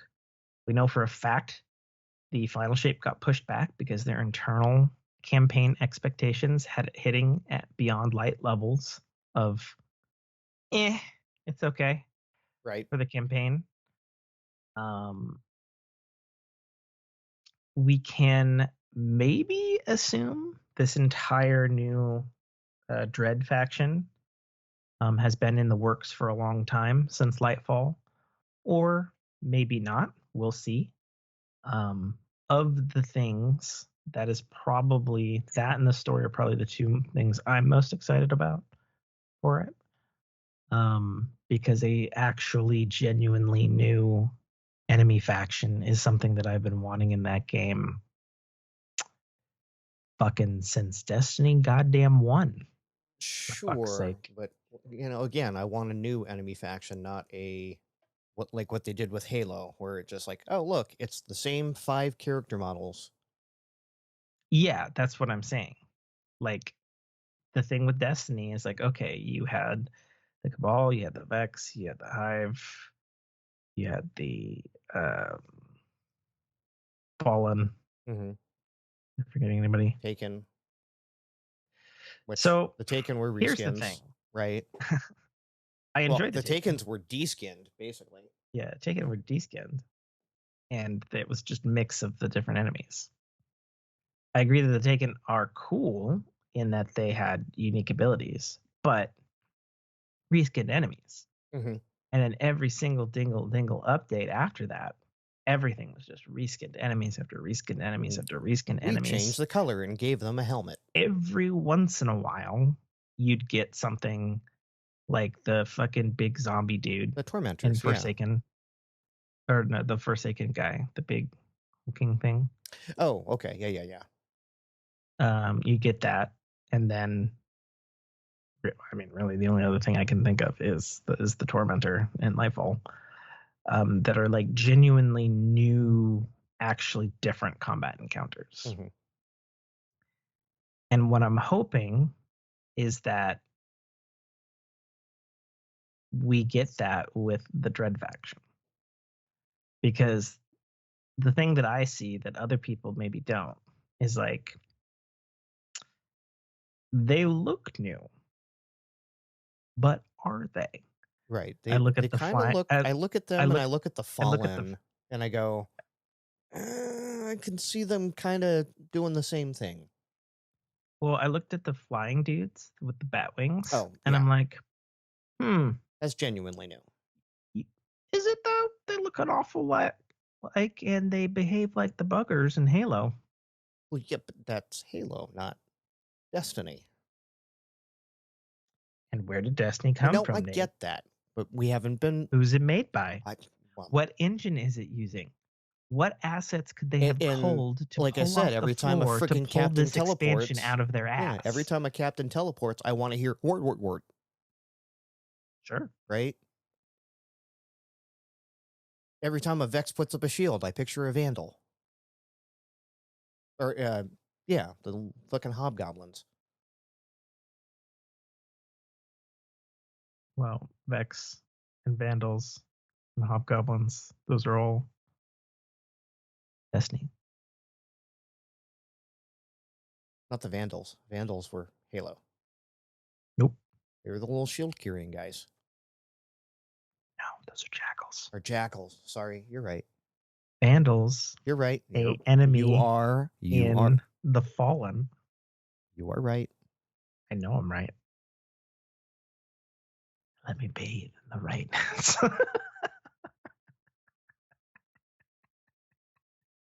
All right. On that note, fucker. Yeah. We're going to put another half hour just into Destiny, and I don't really want to do that. Yeah, well, so I actually didn't say this earlier, but I'm going to have to put a little bit more than that into Destiny. Like, I can't just do the campaign, finish it off, do the raid, and be done. Because one of the agreements with one of my PlayStation group guys, in order for them to get Sea of Thieves, I had to agree to sold your soul to the devil. You made a Faustian bargain. I had to agree to do the fucking raid gauntlet. Which means I will be technically going back. You'll be over leveled, like for any of the past material. Maybe, and anything that you're not, you'll be 5 under whoever your grinder is. I'll have to do. Yeah, I heard about that change. I love it. I'll have to fucking do King's Fall shit, which I said I would never, ever, ever do for as long as I live. So. All so you could get your friends to sail the seas of cheese with you. Just one of them. One of them was holding out. Yeah. Well, so it was a complicated bargain. So obviously. So one of them is into pirates, but was on the fence, and I was like, "Well, I'll get it if the other two get it." And then another was like, "Well, I'm not into pirates at all, but I'll get it if the other two get it." And so then one was like, "I'm on the fence because I don't know if I'll like this type of game." And they're like, "What? I'll get it if you'll do the raid gauntlet." And I was like, fine. Okay. Yep. And then that was one down, and then the dominoes fell right for the rest. I was like, okay, fine. Fine. So, yeah. And with that, I'm forked.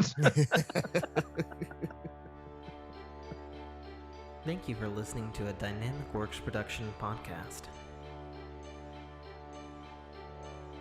You can find our podcast at www.dynamicworksproductions.com. Feel free to email us at dynamicworks@mac.com.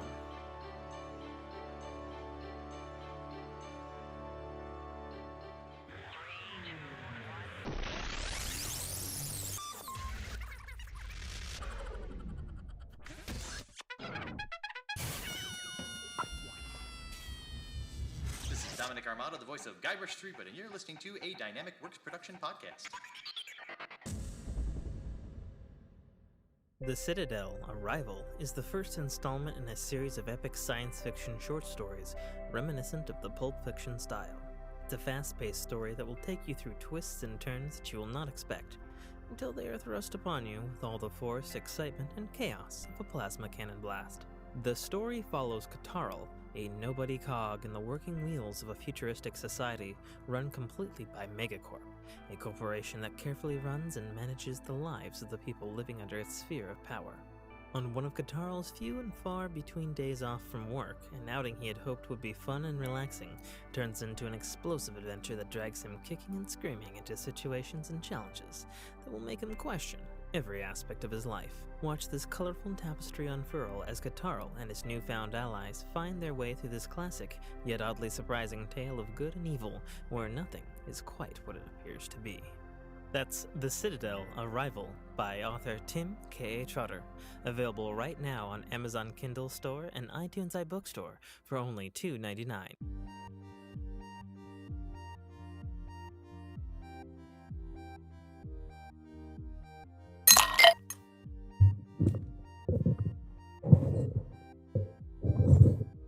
Ooh, that's loose. That was very loud.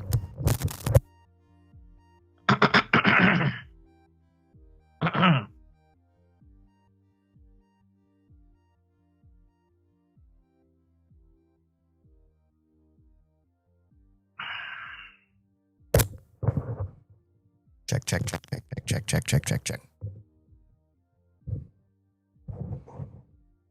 Sorry, I was just making sure my ears were working before I said anything, hence the, that. It's that. Okay.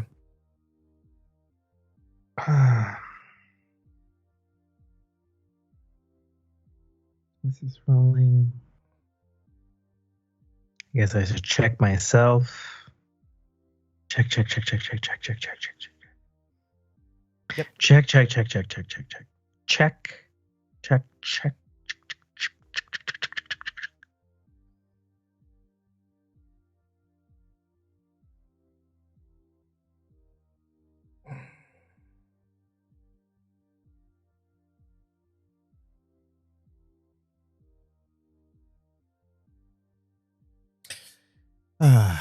So, I haven't gotten to play much Nikkei.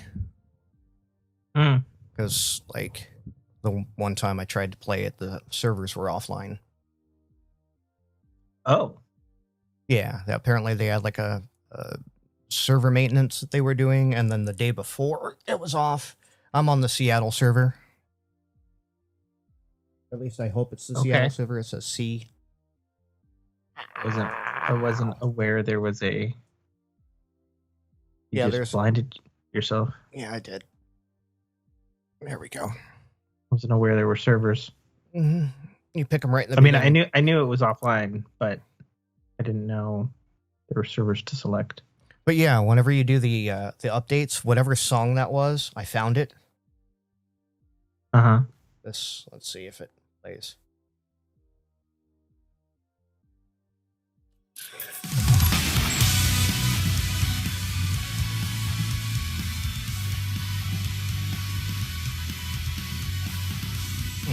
I don't have that song when I update.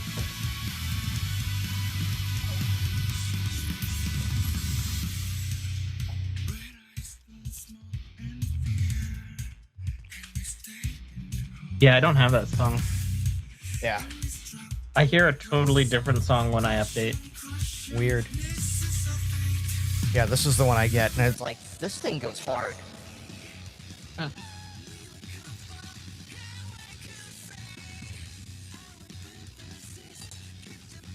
Yeah, the updated song for me is like strangely orchestral. Yeah. I say strangely, given that like how like the combat music is like very heavy metal. And it's funny, it's like my combat music is like, you know, very, I don't know, video gamey. Really? Mine's heavy metal. Weird. I wonder if that's just like a license. Are we playing the same game? Well, I sent you the picture of my hyper-sexualized character, and you're like, oh yeah. Oh yeah, that's true. So.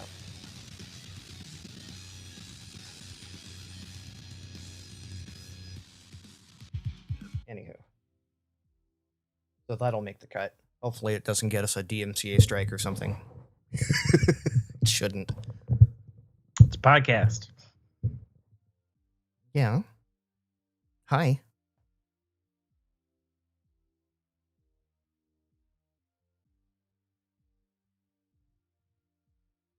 This thing.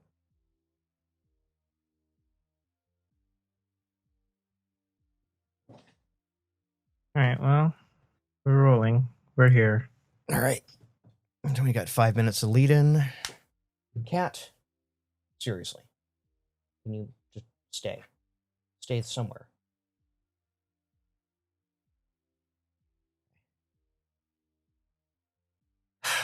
Discord. Discord is open. Discord is open.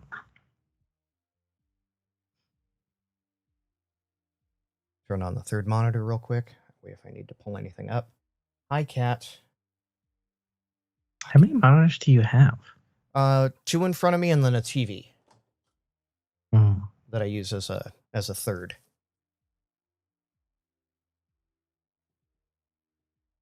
Okay.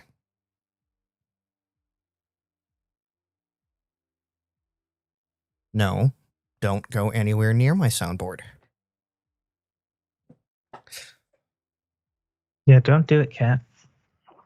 Well, I frequently and thankfully, like, I leave my SD card out, or at least popped out when I'm not Mm-hmm. casting, because there's been times I've come in and there's, 40 hours or 30 hours racked up on the timer because someone has walked across it and hit the record button. Hmm. Always fun. Audio device don't switch. Okay. Let's do this. Mr. I'm bummed out. Mr. I'm bummed out. Like, you're low energy tonight. Well, I've been hungover most of the day, and it's been a rough week. Why have you been hungover? Or should we wait for it? Should that be show content? I don't care. Whatever you want. All right. Well, count it in. And In 3, 2, 1. Cut in.